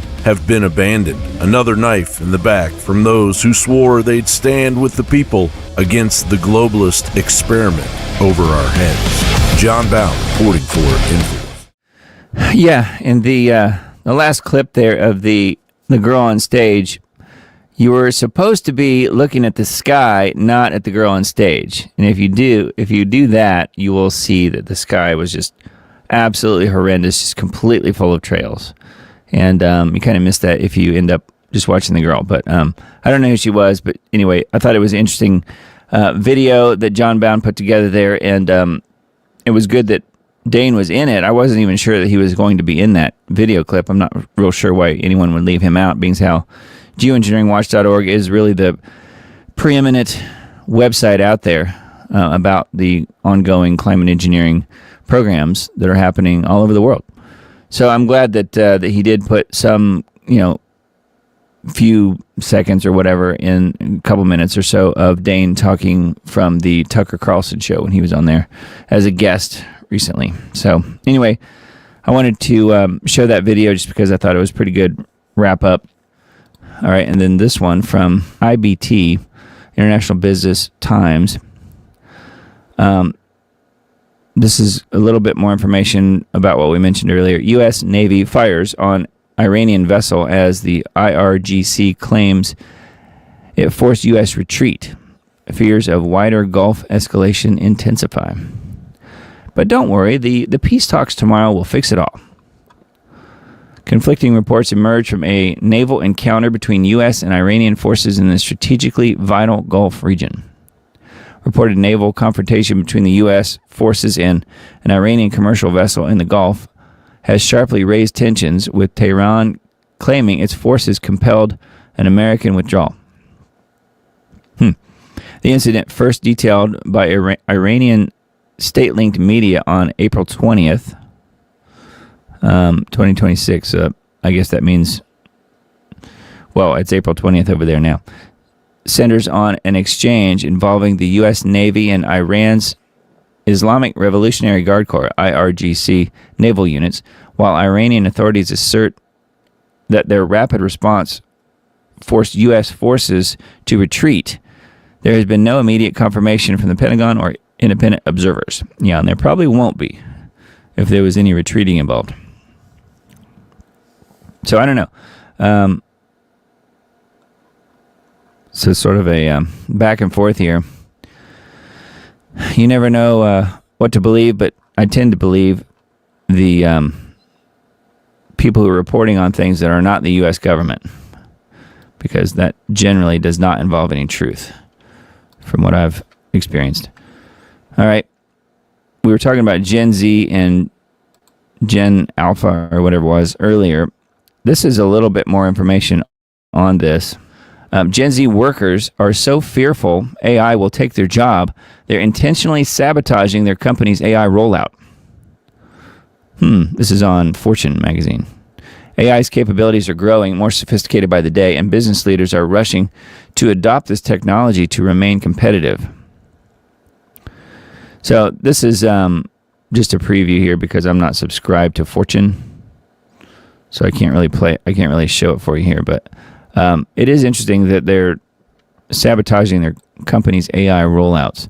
So this is a little bit more of a follow-up on what we were talking about earlier with people of that age wanting to, kind of yearning for the previous years where we didn't have all this crazy technology taking our lives over. All right, and then this one, Axios, Trump shocked Netanyahu with post declaring Lebanon strikes prohibited. Yeah, and he did say that, but it makes me think that Bibi just probably shrugged and walked away. Because since when does Israel ever do what Trump says? In fact, it's quite the opposite, isn't it? Israel asked the White House for clarifications about President Trump's post that Israel was prohibited, quote unquote, from conducting airstrikes in Lebanon. A U.S. source and other source familiar tell Axios. Why it matters, Israeli Prime Minister Benjamin Netanyahu and his advisors were shocked by Trump's post, which contradicted the text of the ceasefire agreement between Israel and Lebanon that the State Department published on Thursday. Again, this is one of those behind the paywall type of articles. So, and I'm not subscribed to Axios and wouldn't, but the point is, though, that Bibi is saying he's surprised, but everything Trump is doing is unhinged. But it fits right in with Israel and Bibi, too, doesn't it? Because everything they do seems to be unhinged. We are living in an unhinged world. We are living in the end times, if you ask me. National Today website. Let's see here. Oh, yeah, this was the infamous Governor Spamberger. And I know it's Spanberger with an N, but Spamberger just sounds so much more apropos. Virginia strips Confederate groups of tax breaks. Governor Spamberger signs law ending tax exemptions for Confederate organizations in the state. The state of Virginia has passed a new law signed by Governor Abigail Spanberger that strips Confederate groups like the United Daughters of the Confederacy of their tax-exempt status. The move has frustrated these organizations, particularly the UDC, United Daughters of the Confederacy, which is concerned about the fate of its Richmond headquarters. The law is part of a broader effort by Virginia Democrats to distance the state from its Confederate past. Why it matters, Virginia has long grappled with its Confederacy legacy, which has become a flashpoint for debates over historical memory and racial injustice. This new law represents a significant step in the state's efforts to reckon with state history by removing tax benefits for groups that have played a role in preserving Confederate symbols and narratives. So there you go. So this is clearly, whatever this website is on the side of Spamberger and what she's done here. The new law specifically targets the United Daughters of the Confederacy. Don't they just like sit around and read books and drink tea and stuff? Do they really deserve to be punished here for supporting the Confederate idea and the fact that their long gone relatives were part of the Confederacy? Is that really worth punishing these people? Apparently so. Apparently so, because they're on the wrong side of history, they would say. That's what Spamberger would say anyway. Anyway, I thought that was strange that they're ending tax exemptions for groups like that in Virginia. Very strange. Okay, I wanted to mention this one just because this is something you may want to follow up on. This is on Threadreader app, but ultimately it was on X. There's the actual embedded article is posted on X right here. It's called "Your Smart TV is Taking Screenshots of Your Screen Every 15 Seconds." Not a guess, not a theory. So what we'll do is I will put this in the Substack post, but I'm going to read. It's a little bit more well laid out here on this website called the Threadreader app, which is just showing key posts on X. It says your smart TV is taking screenshots of your screen every 15 seconds. Not a guess, not a theory. A peer-reviewed study by researchers at UC Davis, UCL, and UC3M tested it. Samsung TVs every 1 minute. LG TVs every 15 seconds. Even when you're just using it as a monitor. Here's how to turn it off for every brand. First, what's actually happening. Your TV has a hidden feature called ACR, Automatic Content Recognition. Think of it like Shazam, but for your screen. And if you guys don't know what Shazam is, you probably do, but it's an app that you can have on your phone. It's loaded on there, and then if you want to know what a song is that you're hearing, maybe you're out at a restaurant and you hear a song playing, you can Shazam the song. You open the app, you hit the button, and your phone listens to the song that's playing over the speakers and figures out what song you're hearing and who the artist is and where you can buy it. Okay? That's Shazam in a nutshell. So it says, think of it like Shazam, but for your screen. It takes tiny snapshots of whatever you're watching and sends a fingerprint to the company's servers. They match it to figure out exactly what's on your screen. Every show, every channel, every game, second by second. This isn't speculation. Researchers at UC Davis, University College London, and Universidad Carlos III de Madrid tested Samsung and LG TVs. Published in the 2024 ACM Internet Measurement Conference, they captured all of the network traffic leaving these TVs. Samsung sent data to its ACR servers every minute. LG sent data every 15 seconds. Paper. Watching TV with a second party, a first look at automatic content recognition tracking on smart TVs.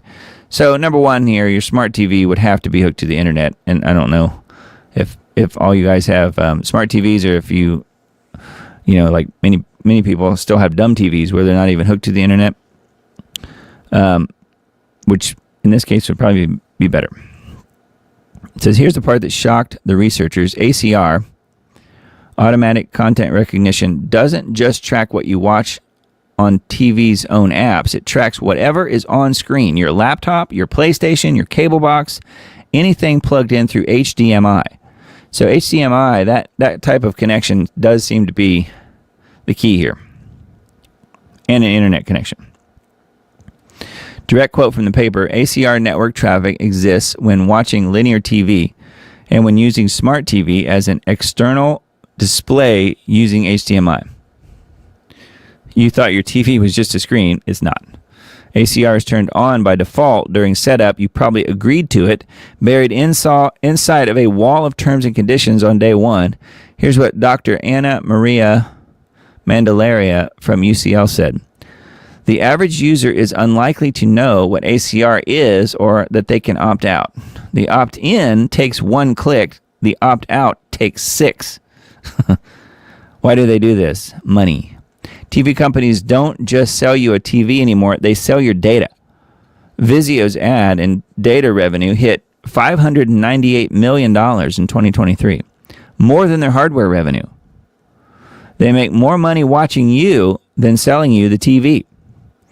LG's ad business made nearly $700 million in 2024. Vizio's own earnings report, LG's official annual results, here's what they collect. Every show you watch, second by second, every channel you switch to, every ad you see, and how long you watch it, your IP address, your device ID, and nearby Wi-Fi networks. It collects all this information. So this is pretty crazy and pretty scary stuff, huh? So it goes on.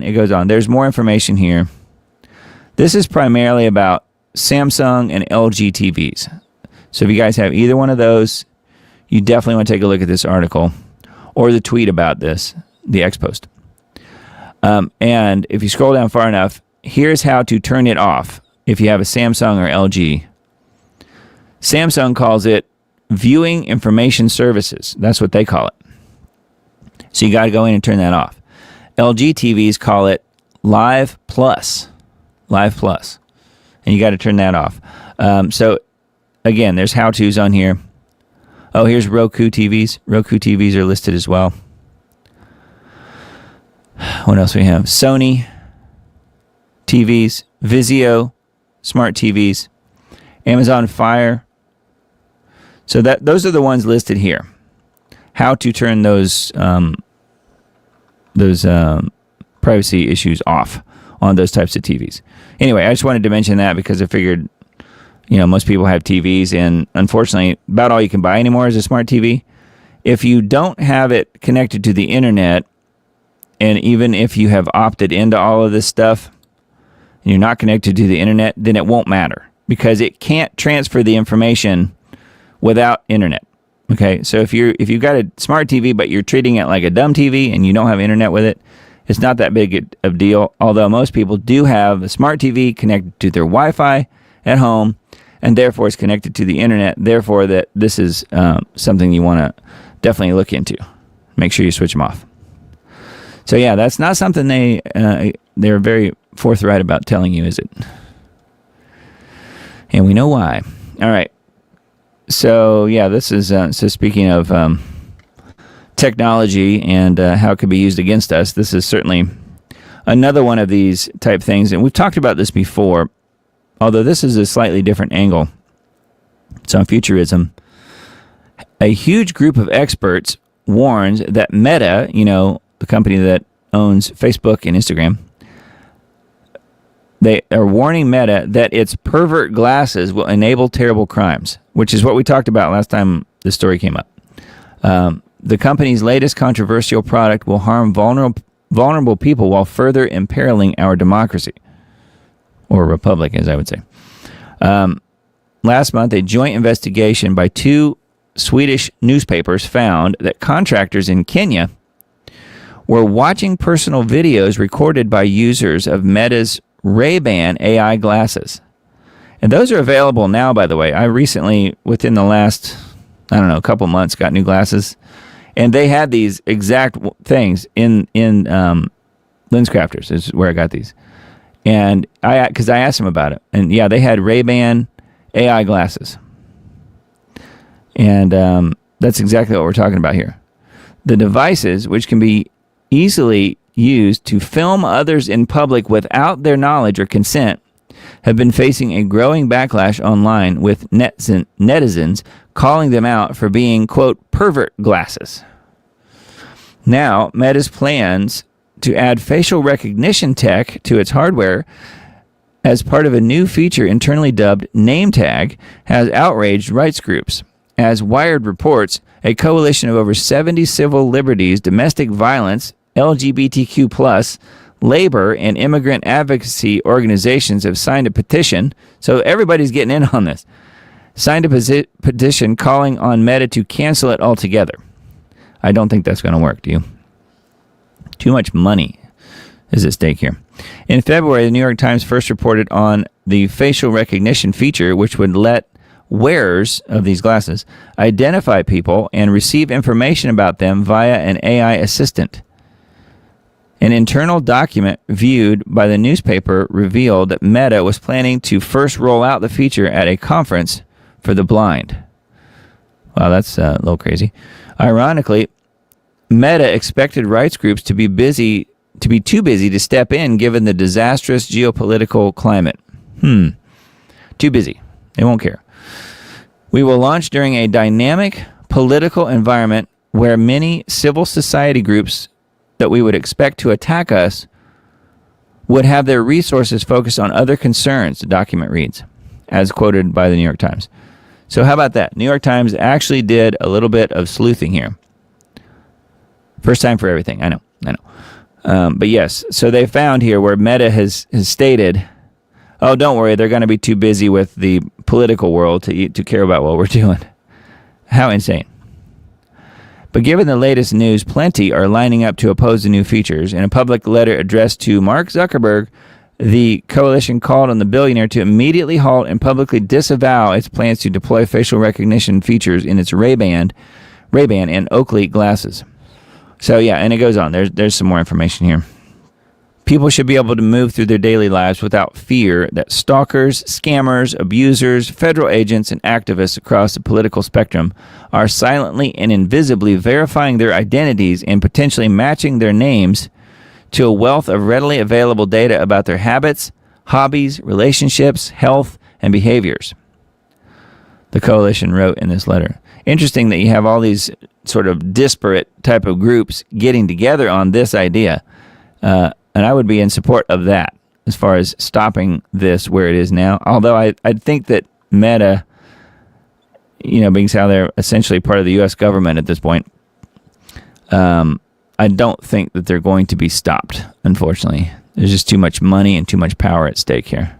So, yeah, I mean, how would you know if somebody's wearing these glasses and using facial recognition can tell who you are, where you live, what your pertinent information might be, like your phone number, your email address, ways to contact you, they could follow you. It could go wrong in so many ridiculous ways. It's unbelievable, all the stories we will hear about this. And the ways that people will use it to break the laws and to kill each other and to do all kinds of stuff.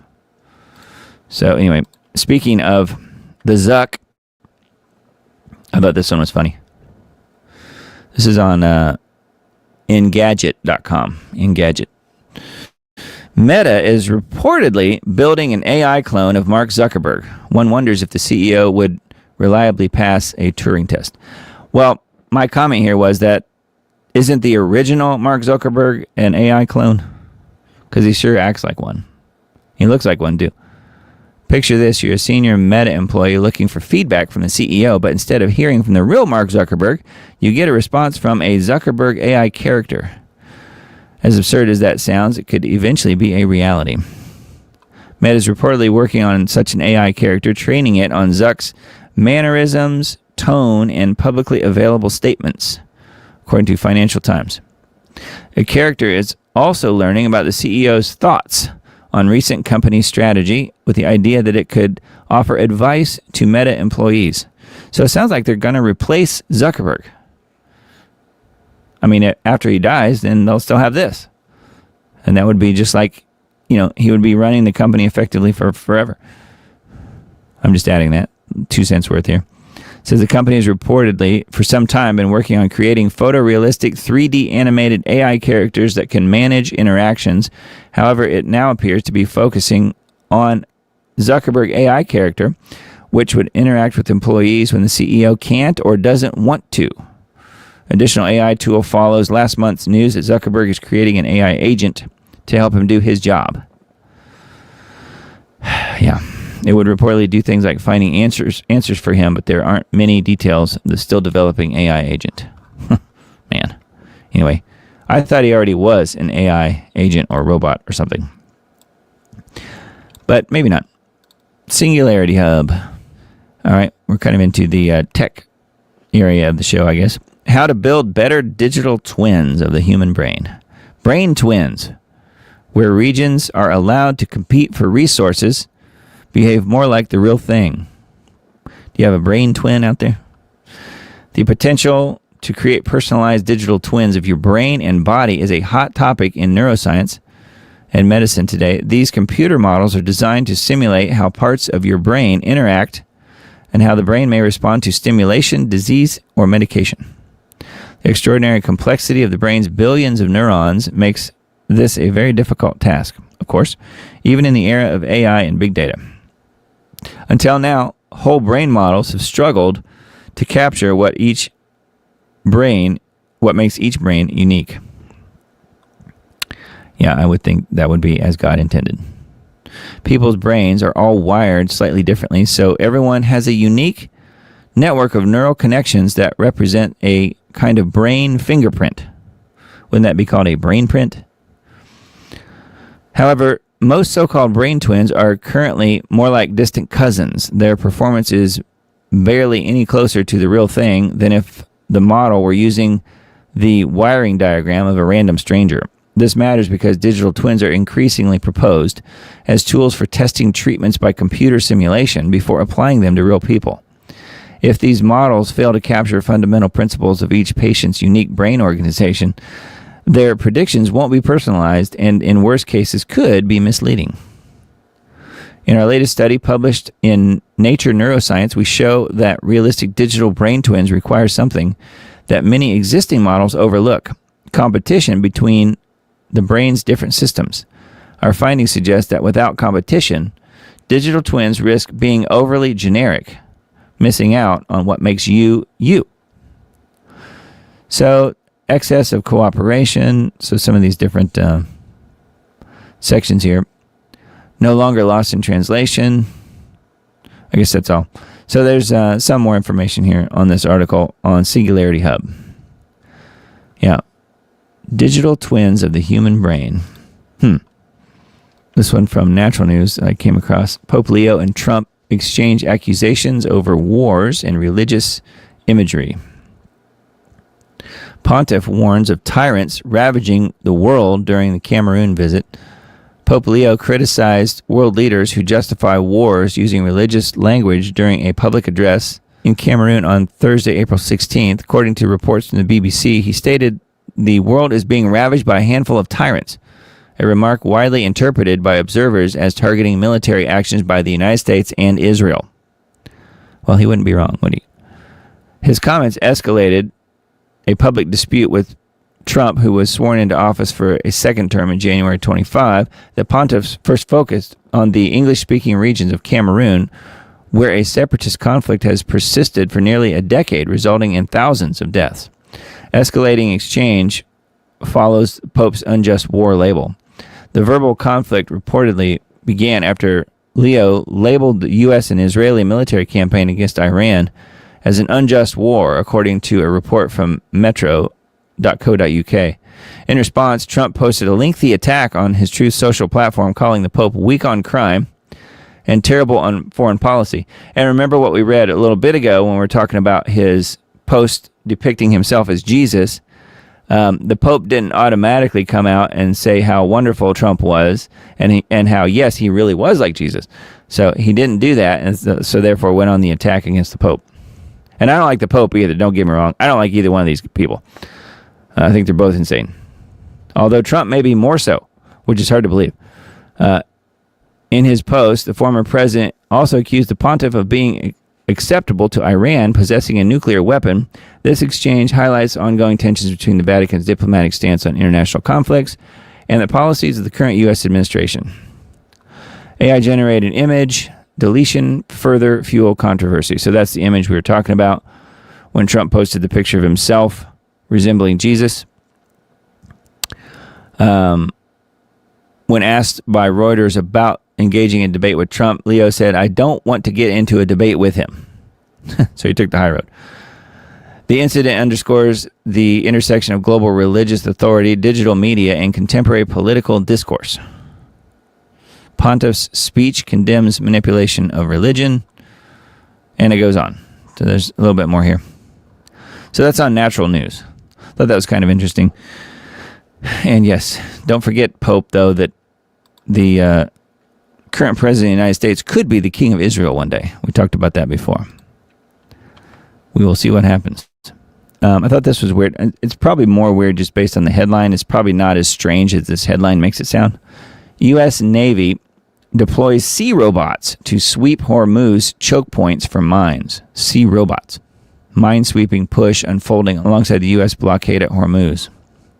U.S. military is deploying unmanned and autonomous surface platforms that can tow an advanced mine-hunting sonar system to detect sea mines that were deployed by Iranian naval forces. This development comes even as Iran closed the Hormuz choke point on Saturday morning. I think it's been closed.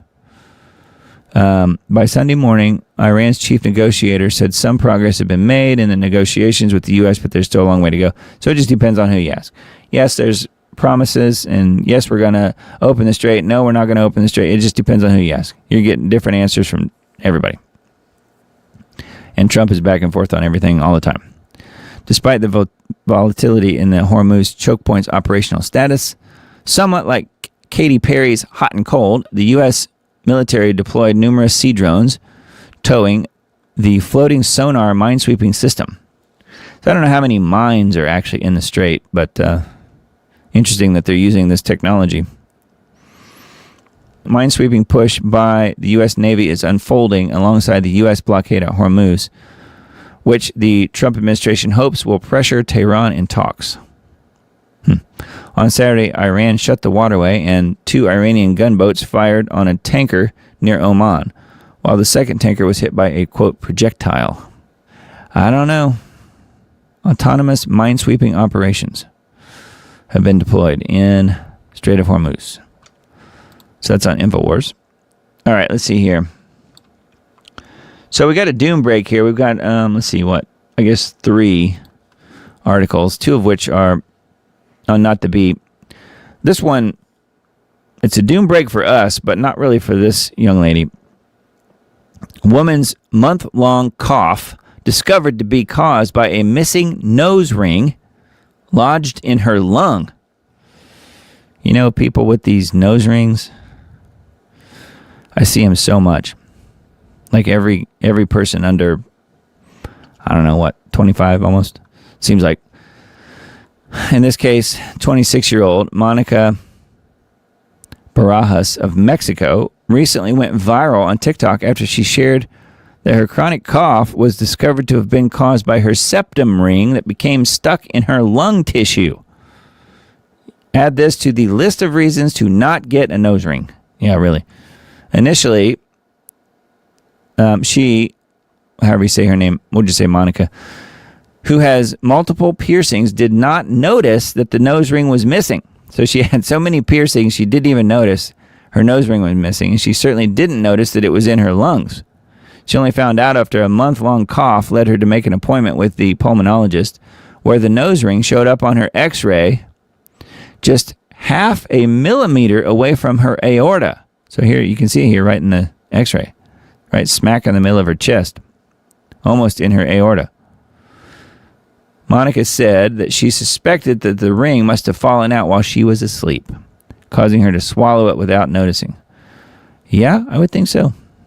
She ended up having to have 2 surgeries to remove the ring after the first was unsuccessful, as the ring had begun to attach to her internal tissue. Wow, that's like reason number 853 on why never to get a nose ring. I'm just making that up, but that is really wild.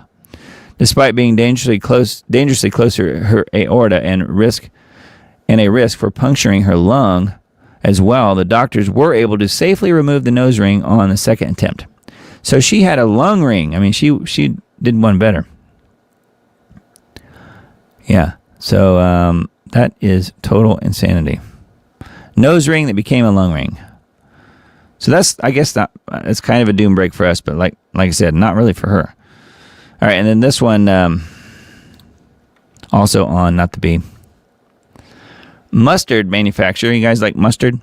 Mustard manufacturer goes to prison for polluting the river with, you guessed it, mustard. I can't get my kids to eat mustard for the life of me. Personally, I love the stuff. I put it on hot dogs, sausages, deli sandwiches, pretzels, chicken nuggets. Heck, add a little honey to it, and I'll top a salad with mustard. But I draw the line at putting mustard on fish. That's not me talking. That's just reading the article. So I totally get why New Hampshire and the United States government just threw the book at the Old Dutch Mustard Company and its owner, Charles Santich, for illegally pumping mustard waste products into the Souhegan River. Charles Santich, 60, of New York, was sentenced today by U.S. District Court Judge McCafferty to 18 months in federal prison, 1 year of supervised release, and ordered to pay a $250,000 fine. The court sentenced Old Dutch Mustard Company, Incorporated, to pay a $1.5 million fine and to establish environmental compliance and ethics programs. Old Mr. Santich, I get it, Old Mr. Santich instead of Old Dutch Mustard, apparently didn't want to pay the extra shipping charges for properly disposing of his waste products, so he had a pipe secretly constructed to dump them in the river. Yeah, that didn't work out too well for him, did it? So here's where we get punny. What's some of the other commentary here? We get punny. Now, I don't relish overregulation when it comes to the feds and the EPA, but we've got to have some rules about this sort of thing. This guy dumped enough acidic waste into the water to kill off a bunch of fish and ruin the river for everyone else. In the end, purposely polluting a waterway just to save a few bucks just doesn't cut the mustard. That's right, I said it. It's not a typo. Anyway, mustard in the river. I don't think I've ever heard that one before. All right, and then this one, you have to have, if you're going to have mustard in the river, you have to have a story about, I mean, why wouldn't you?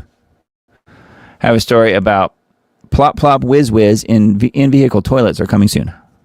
I kid you not. In-vehicle toilets. That is like the worst idea imaginable. So this is probably, I'm guessing, an AI-generated picture. Because in the end here, it says that they don't know that they'll actually build this.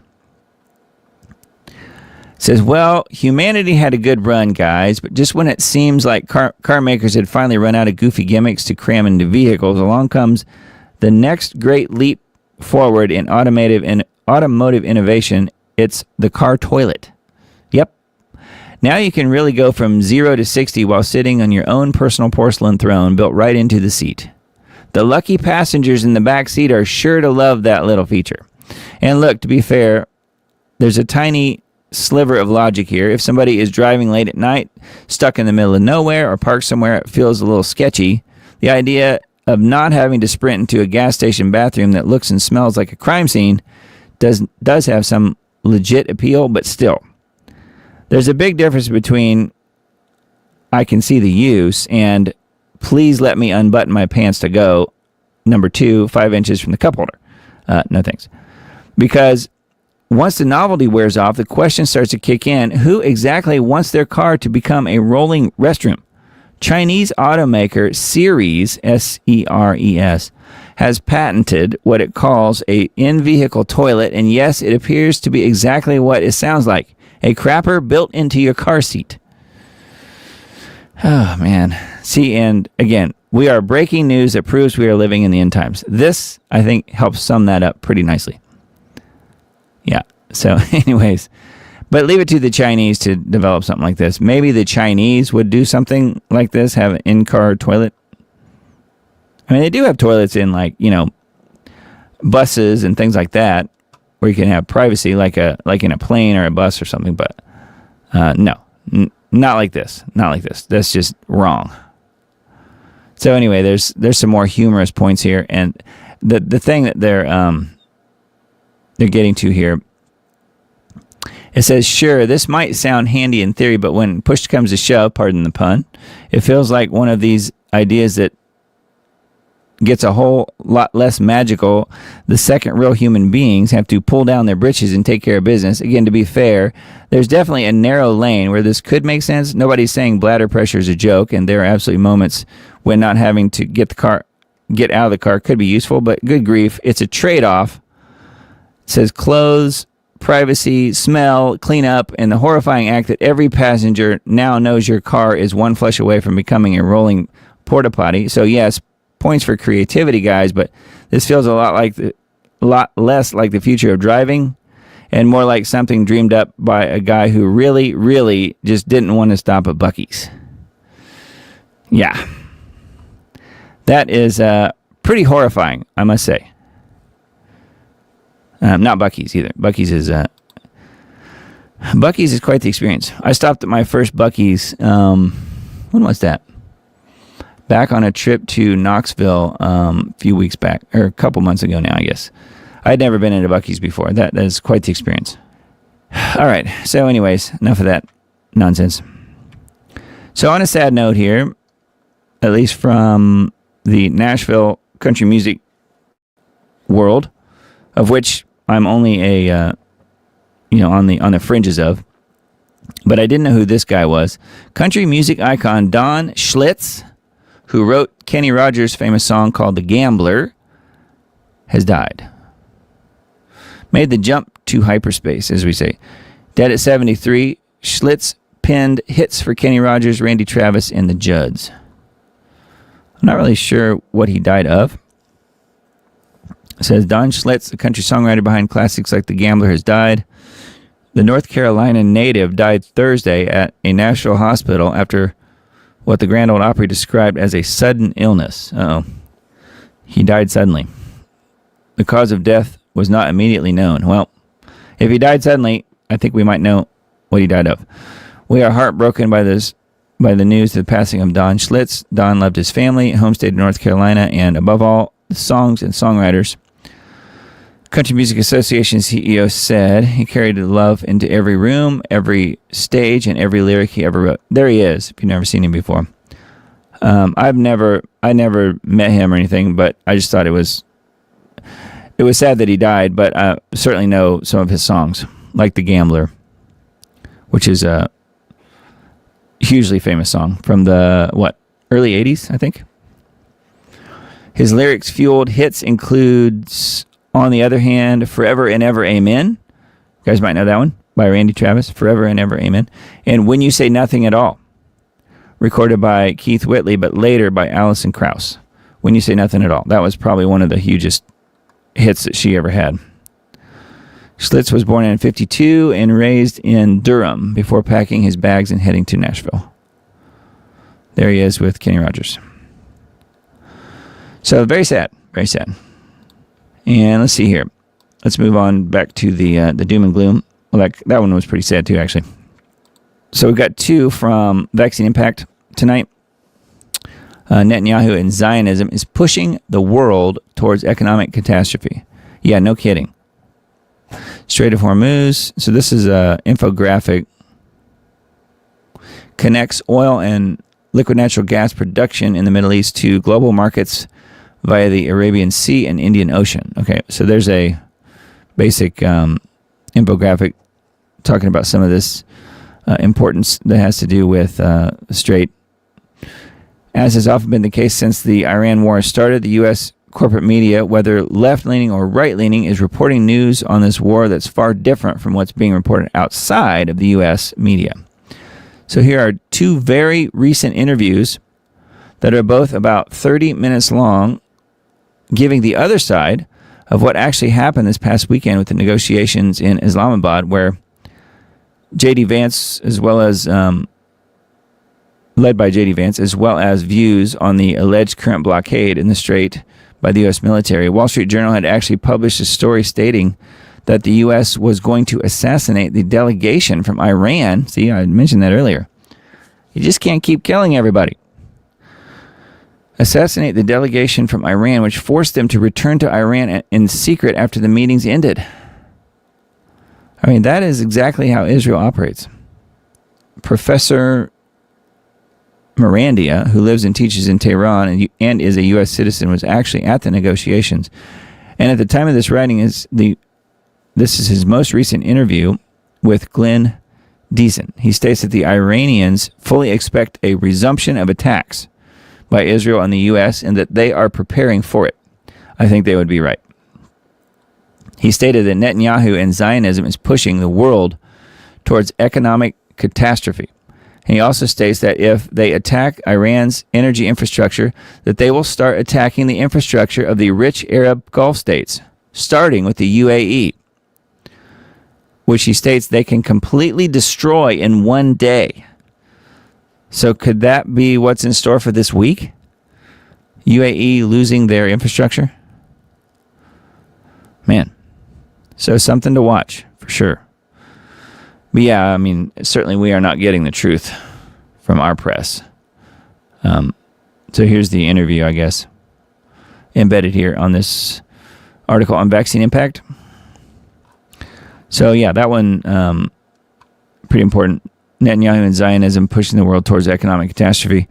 You know, people keep, and I've mentioned this before, people keep bringing up the fact that why is Israel so front and center in the world right now? Why is it so, it seems like it's everywhere all the time. And there are constantly stories being written about it and constant online, chatter about Israel. And it's because we are living in the end times. It's because God is shifting his attention from the Protestant church, from the Gentiles, back to Israel. But the true Israel, not the fake Israel, meaning the little nation state over there in the Middle East. But I think that's why we're seeing that shift. Again, breaking news that proves we are living in the end times. I think that's exactly what's going on. It's a shift, and this global shift is making sure that the world is finding out about the true Israel that we're all aware of and how evil they are, which is not what God intended. God's Israel are believers like you and me. That's the real Israel, not the little nation state over there wreaking havoc in the world. So anyway, vaccine impact, second story for tonight. The entire world is watching an insane U.S. president destroying the global financial economy. So this is really just part two of the same idea. Trump's narcissism on display for the entire world. So there you go. Yep.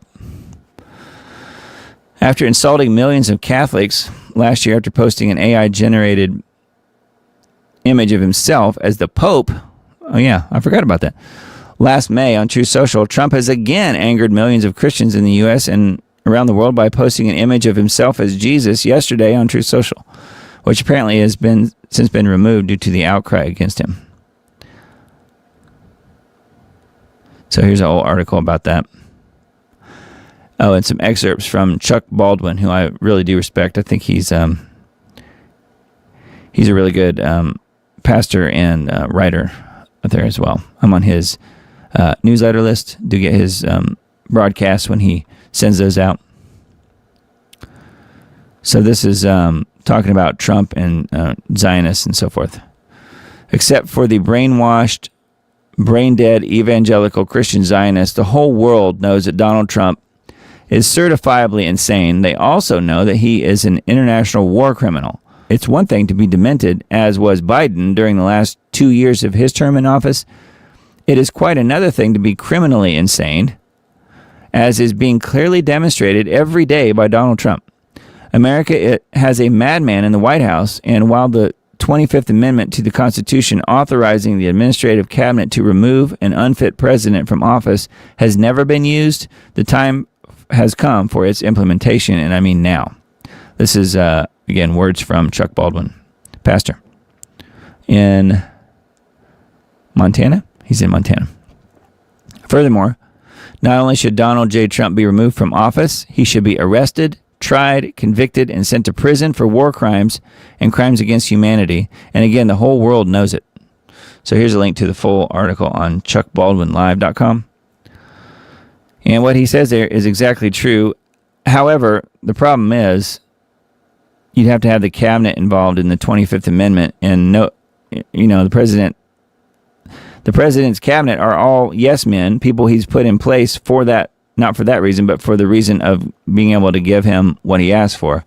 And they're not going to vote to remove him and thus lose power themselves. Unfortunately, that's the way it works. Okay, so we got GeoWatch for this week. Global Alert News. Unusual airborne toxin.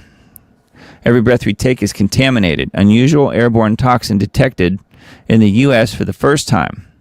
Hidden toxins may be drifting into the air. That's a Science Daily quote. Brain-eating amoebas may pose a growing global threat, scientists warn. Scientists warn. That's from Science Alert. Yeah, brain-eating amoebas. I wonder if that's what Trump has. Mystery skyquakes. I thought this one was very peculiar. Mystery skyquakes are ripping through the world, and nobody knows why. That's a BBC headline. The so-called science community doesn't seem to have a clue about much of anything anymore. Perhaps that is their purpose and what they're paid to do. To pacify populations until the brutal, bitter end. As Mr. Dane would say. He's not wrong. So GeoWatch Global Alert News, that's episode 558. Embedded here on the page. And we also had this one, which is just the 90-second alert version of the same story. Unusual airborne toxin. He says, add this to the already list of toxic elements that we're inhaling and try not to breathe. Yeah. Try real hard. Okay, so we were talking about Trump earlier. I wanted to go through this, but let me play a short video and we will come back to that in just a sec. Many Americans are unaware that behind the scenes, the technical backbone of the financial system is decades out of date, many, many years out of date. You know that. Paul and others are straightening it out, but payments and money transfers are costly and take days or even weeks to clear. Under this bill, the entire ancient system will be eligible for a 21st century upgrade using the state-of-the-art crypto technology. The new structure bill. On the one hand, the entire monetary apparatus would migrate on-chain, powered by decentralized crypto protocols that could finally rip power away from the unelected Federal Reserve overlords and their endless fiat printing presses. A full-spectrum overhaul, positioning America at the vanguard of a digital asset revolution while the globalist dinosaurs in London and Brussels scramble to keep their centralized stranglehold intact. On the other hand, as the roughly $800 billion investment by the UAE, Japan, and Silicon Valley to build vampiric data centers reaches a fever pitch, this new structure could be the Trojan horse for something far more sinister. So then you'll be living in a world that you didn't agree to, didn't vote for, that you are co-inhabiting with a super-intelligent alien species that answers to the goals and rules of a corporation. An entity which has access to the comms, beliefs, everything you ever said, and the whereabouts of every person in the country via your personal data. Surveillance capitalism can toggle pretty quickly into digital totalitarianism. At best, these tech giants become the self-appointed arbiters of human good, which is the fox guarding the henhouse. They would never ever think of using that power against us and strip mining us for our last drop of cash. That's a scarier scenario than what I presented in the Terminator 40 years ago, if for no other reason than it's no longer science fiction. Programmable money, total surveillance tied to digital IDs, and the slow march toward CBDC enslavement wrapped in a crypto name tag. There will be no privacy, and it's a very effective controlling mechanism by the government. What I mean is all the transactions will be known. All transactions done with digital currencies will be known, which is good for illegal activities, getting control of illegal activities. But it also means that the government has a great deal of control. For example, they can tax that way. They can take your money. They can establish foreign exchange controls and the like. And so that's something that will be an increasing issue, particularly for international holders of that currency, because they might feel, let's say, if you're a Frenchman and they wanted to have sanctions, they could take your money, of course, and so on. So there's the privacy issue of that. And if you're politically disfavored, you could be shut off. Politically disfavored, you could be shut off. Yes. So do you think that is the right thing to do for America, to have boots on the ground or even be involved in attacking Iran? I mean, we were the first aggressor here. We fired the first shots in Iran. Is that the right thing to do for our country? That is the right thing to do if you want to implement the digital control grid. It's not the right thing to do if you want to represent America. But this has nothing to do with American national interests. This has to do with essentially a syndicate asserting sufficient control to implement the next phase of the financial system. The same technocrats who've pushed Agenda 2030 for years aren't about to surrender control. They're rebranding it as progress, luring in the masses with promises of efficiency while embedding backdoors for tracking every transaction, freezing dissenters' assets, and enforcing social credit scores in real time. The real question remains, is Trump delivering liberation from the debt slave matrix or accelerating the beast system's digital noose? John Bound reporting for InfoWars. Well, I definitely think he is advancing the digital noose, yes, but he is definitely implementing the beast system too. I think it's both. This is an important thing, I think, that I found that has some numbers here, so hopefully it's not too hard to follow, because sometimes when you're talking about things with lots of numbers, I'll try and go slow so you guys can kind of take in what I'm saying. But it starts out with this talk here on Trump as Cyrus, which, I'm sure many of you guys have heard about this. Most are aware of the comparisons of Trump to Cyrus, the 45th president, and Isaiah 45. The themes surrounding one of the most prophetic weeks in recent history centered around Solomon. Cyrus and Solomon were the temple builders, and the builder arrived in Jerusalem. We have long held that Trump will initiate a series of events that will result in the building of the temple. In Trump, we have a man of great wealth, known for his ability to make deals, constructing great buildings, and one who divides. Now take a moment and consider each of these undeniable characteristics in relation to Jerusalem. The Sanhedrin clamored for Trump to fulfill the Solomon mandate, quote unquote, upon his arrival in Jerusalem. Trump prayed for wisdom, and in the hometown of Solomon, the wisest man to ever live. The man who would also be the wealthiest man to ever live because of the fact that he'd asked God for wisdom. This came the day following his meeting with King Solomon, says Solomon, and on the day Solomon, which is Solomon, carried out the Manchester attacks. So interesting, huh? Trump dealt with Solomon, walked in Solomon's footsteps, and Solomon bombed Manchester. Trump danced with swords in the year of the sword and fondled the world.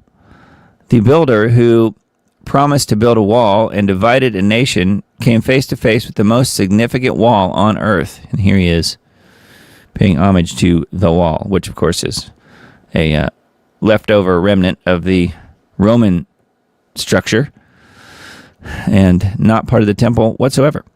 But I digress. It says on one level, Trump ran around touching stuff. On another, he participated in a series of deeply prophetic, highly significant, albeit bizarre happenings. The spiritual reverberations of what was walked out cannot be overlooked for anyone who is sincerely seeking to understand our times. We might as well refer to Trump's trip as the week, W-E-E-K. I look forward to future revelations that will unfold from this. And it says, we are here. There's a handwritten little note here. We are here. This is where we're here in this. We're in the story. It says, Bibi Netanyahu's first full day in office. This is where the numbers get into the story here.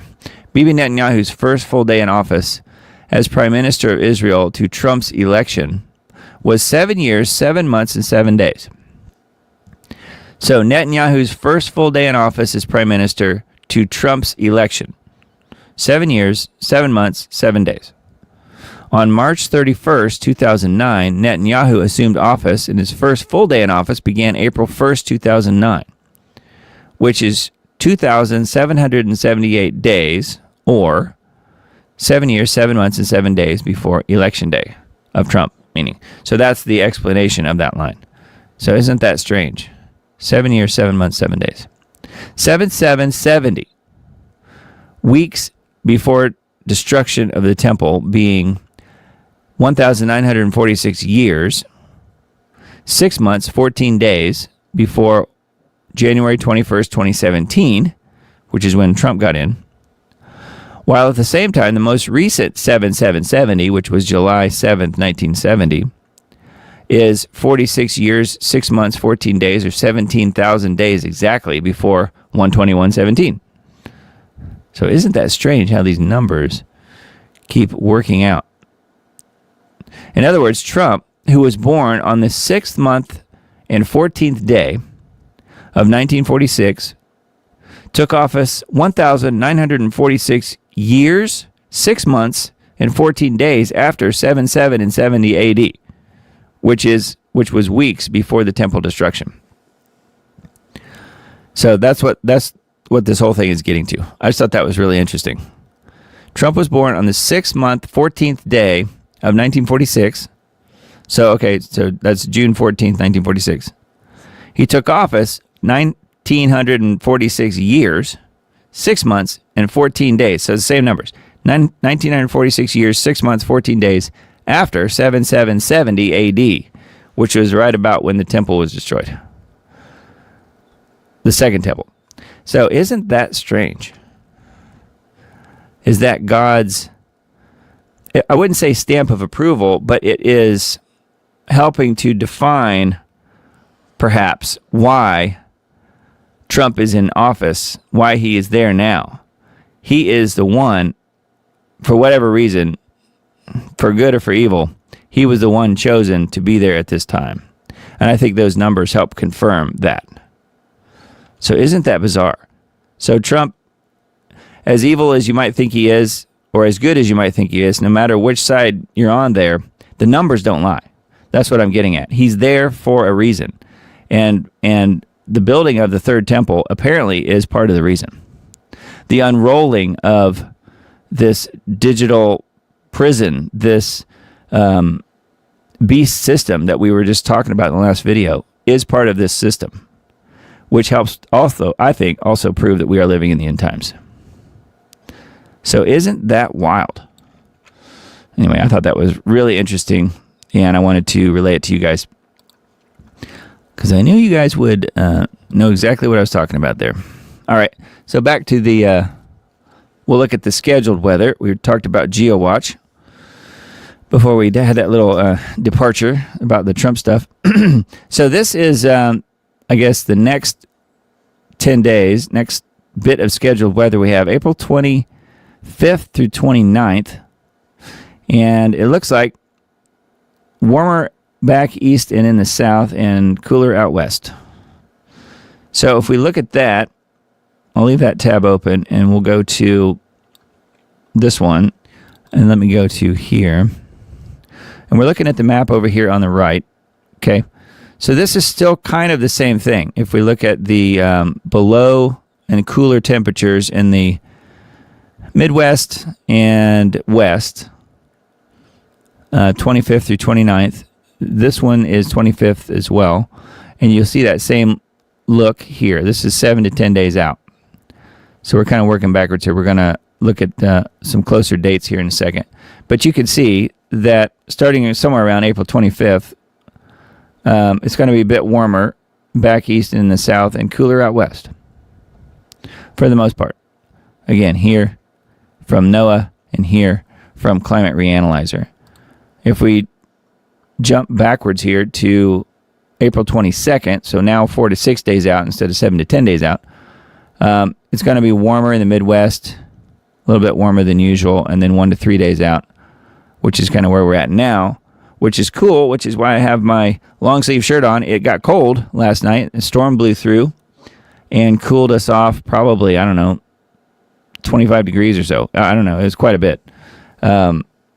So it is actually cool where I am at the moment. It's showing here 3 degrees below normal starting today, Sunday, April 19th, for the next 3 days. So it's going to be a bit cooler, and then we'll see this bit warm up around the 22nd. So 3 days from now, it's going to be a little warmer than normal, and then kind of balance out, at least where I am, and it's going to be cooler out west. So that's what's coming up with the scheduled weather.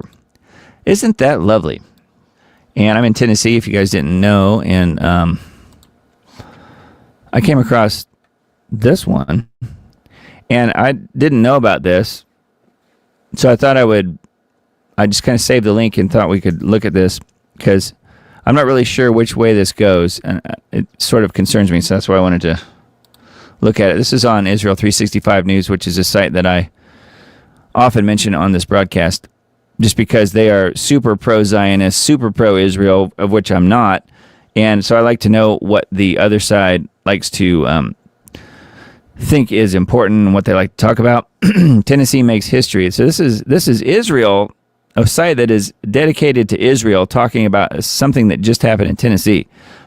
Tennessee makes history. State bans West Bank, mandates Judea and Samaria. Judea and Samaria in official documents. So this is all about language, apparently. And here's the Tennessee courthouse, which is, 20 to 30 minutes from where I'm sitting? Something like that.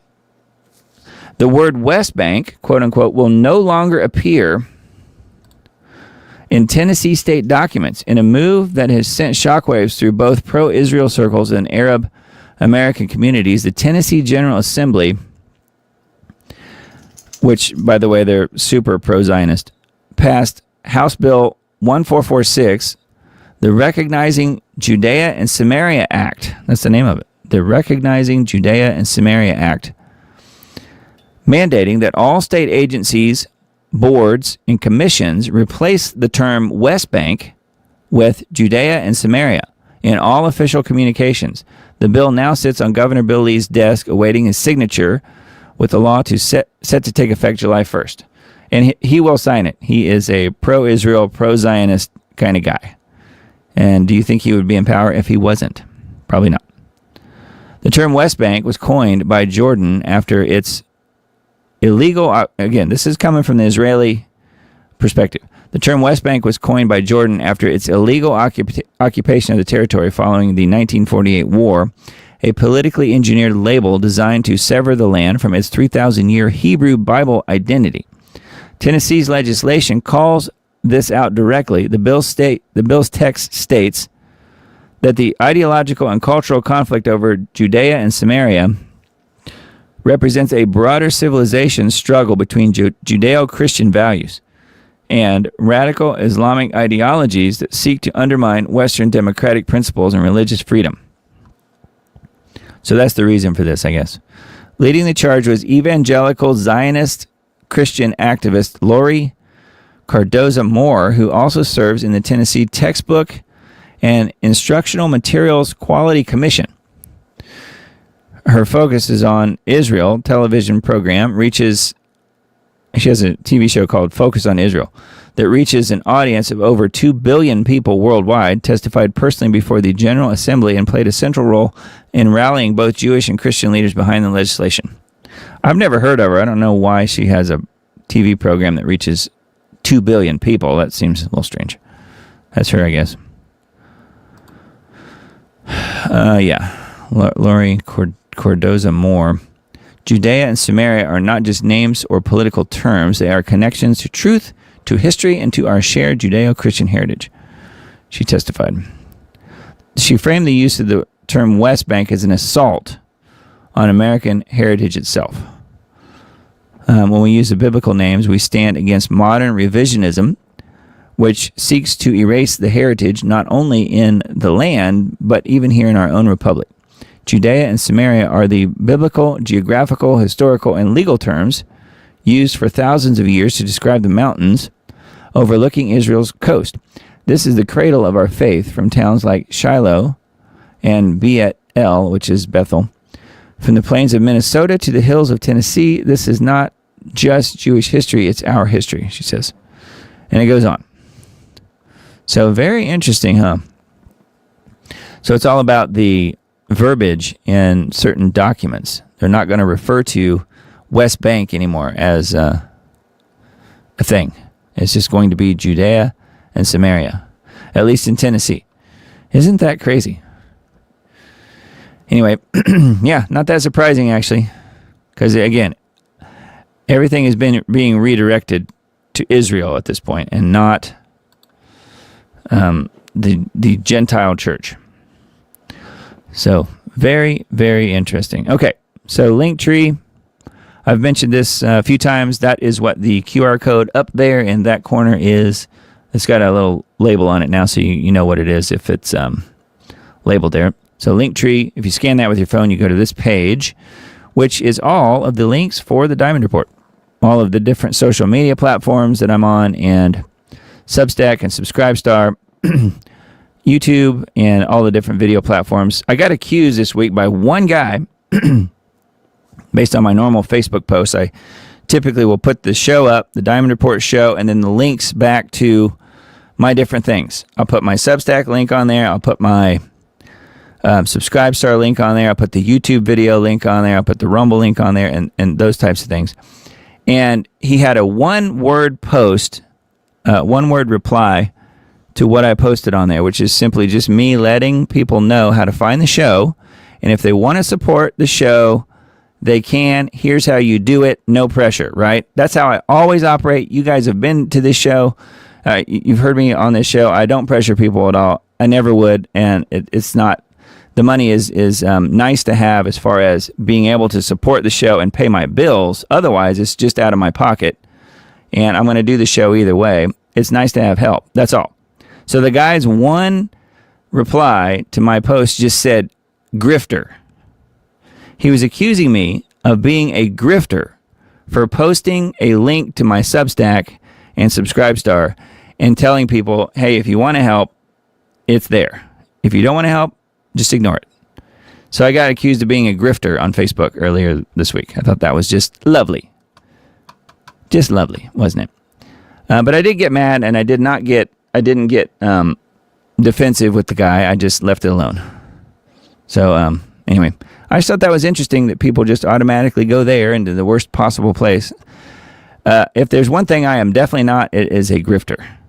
If anything, I lean toward the other way, more towards handling it all, doing it all myself, and not relying on other people to do anything for me, because I don't assume that they will. Susan says, I've been called worse. Yeah. Well, I have too. I'm just pointing out that was an interesting post from earlier in the week. So here's the Substack. If you want to join the Substack, it is here. I did lose one paid subscriber this week. Hopefully she'll be back. But the Substack is there. That is how you get on the list if you do want the articles that I talked about tonight. Those links, all the different Substacks, other people's articles and stuff like that. I put them in a list and just email it out to you so you have that in your inbox.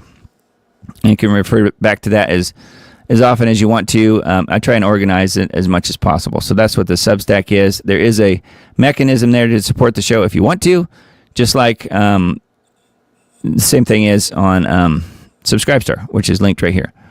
Again, from the Linktree page. Let's see what other items on the Linktree. I guess it's mostly stuff I've covered. It's all the social media platforms. There's a link to my business, my music business company is linked at the very bottom here. And so thank you guys who have chosen to support the show. And some of you guys have chosen to support what I do day to day, which is music business related stuff. And you know who you are. I won't mention any names, but some of them are in the chat.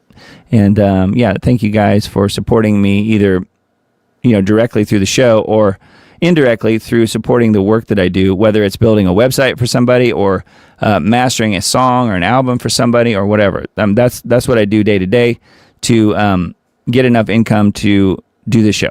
So that's kind of how I cover the bases. And then here is this is the last thing for tonight.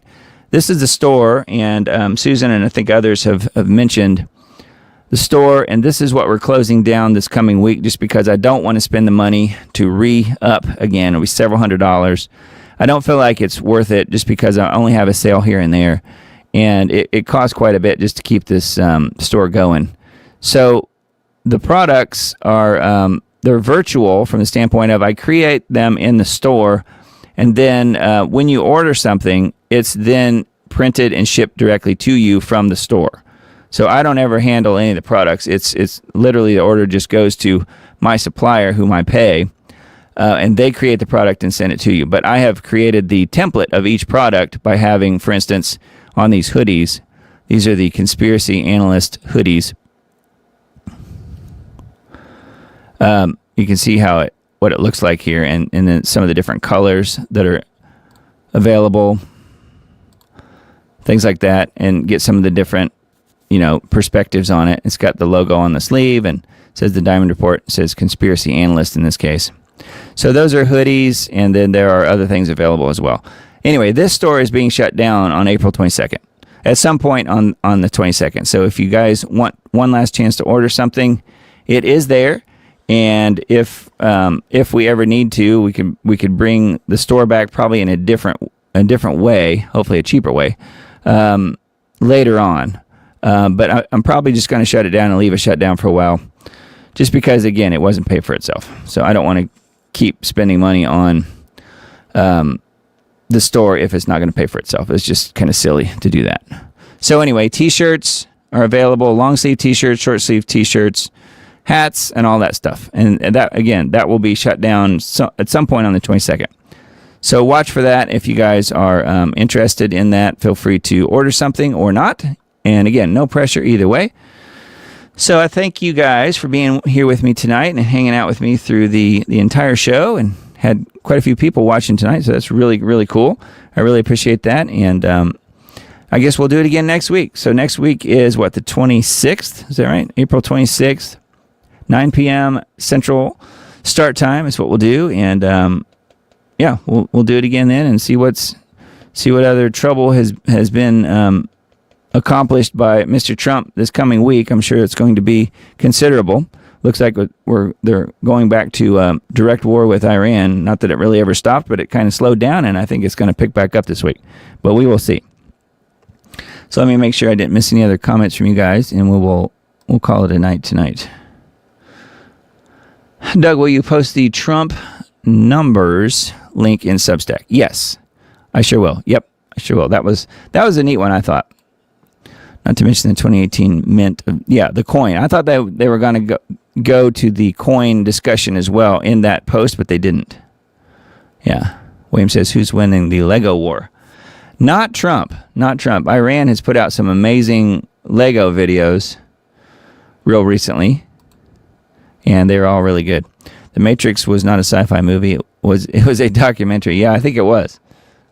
Definitely.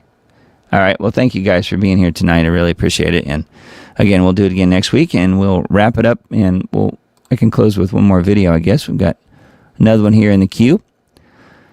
So yeah, we'll do it again next week, and love you guys, and make sure you keep Jesus front and center in your life. That's the real key here. That's what the purpose of this whole show is to bring the good news, the gospel to people, that they hear it and can hopefully make a decision for Jesus, and know that it's having Jesus in your life that really, really makes a difference.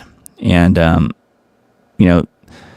just continue to ask for your prayers for myself and for my family. And I will continue to pray for you guys. If you have anything that you want to share, you can do that in the band group.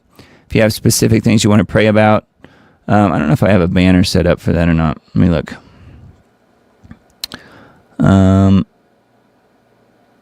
Here's the shop. We mentioned that. Shop.thediamond.report. That's what we're looking at there. Substack. I'm looking at all the different banners I have. Nope, I don't have one on band, I guess. But anyway, it's just band.us/@thediamondreport, and that is also on Linktree over there. So you can get to the group, and you can post your prayers, things like that, either directly into the group for any members of the group to see if you have something more publicly that you want to have us pray about, or you can post prayer requests directly to a certain individual like myself or any other people in the group. So the band group is our social media platform that's non-censored. So feel free to join the band group if you want to. I've got 115 or 16 people in that group, I think, at this point. Mostly frequent listeners to the Diamond Report and people who are monetarily contributing a little bit to what I'm doing each month. And again, I really appreciate everybody stepping up to do that and take some of the burden off of me. So blessings, you guys. Love y'all, and we'll talk to you again real soon. Hope you have a really, really great week. The International Energy Agency has dropped another bombshell from its Paris headquarters, unleashing a fresh 10-point plan dubbed Sheltering from Oil Shocks. Released amid Brent crude spiking toward $120 a barrel and the Strait of Hormuz largely shut down. The document urges governments to slash global oil demand by an estimated 2.7 million barrels per day within 4 months. Key COVID 2.0-esque measures include mandating work from home up to 3 days a week, dropping highway speed limits by at least 6 to 10 miles per hour, imposing car-free Sundays in major cities, alternating vehicle access by license plate where odd-numbered plates get access on certain days and even-numbered plates get access on the other days, pushing carpooling and public transportation as we dwell in a reality where all of the machete-wielding lunatics are free to injure anyone they please under Blue City Soros DAs, cutting non-essential business flights by 40%, and promoting efficient trucking and rail alternatives. Yeah, you know, the trucking industry rife with illegal aliens. This illegal immigrant came into America in March of 2022. He was given a federal work permit by the Biden-Harris administration, and Gavin Newsom gave him a CDL license. On this day, he was driving intoxicated. When the traffic in front of him slowed down, he didn't slow down, and he plowed right through 8 cars, immediately killing 3 individuals and seriously injuring 4. And the rail alternative from the likes of the $16 billion California Governor Newsom burned to create nothing. If you want to be big, you got to be big in big things. This is the only high-speed rail system of its type anywhere in the United States of America. You could talk all you want. You guys are actually delivering, making things happen. On the surface, it reads like pragmatic crisis management for a genuine supply crunch. But we just went through this engineered behavioral control bureaucratic nightmare, and in some respects we still are. And I guarantee the American people are not gonna line up like sheep this time. This isn't the first time the IEA has rolled out such a blueprint. Back in 2022, amid the Russia-Ukraine fallout, they issued an almost identical 10-point plan to cut oil use that pushed remote work, slower speeds, car-free days, and reduced air travel, measures that conveniently aligned with the post-COVID new normal of emerging restricted mobility and digital surveillance. Now, in 2026, the agency is recycling the playbook under the guise of sheltering consumers, with language like immediate actions for advanced economies and heavy emphasis on limiting personal freedom of movement that will quickly morph into policy mandates, fines, internment camps, and enforcement grids. The IEA's own net zero by 2050 roadmap has long telegraphed the endgame, slashing fossil fuel demand not through abundant, cheap energy, but through rationing your lifestyle. The populace corralled like sheep, all while the elites jet between climate summits and award ceremonies. Expect the usual cascade towards establishment insolence, where corporate compliance, media cheerleading, and gradual normalization of surveillance apps to optimize your carbon or oil footprint ramp up. The Agenda 2030 goal is less than 4 years away, and the fools are going for broke. John Bound reporting for InfoWars.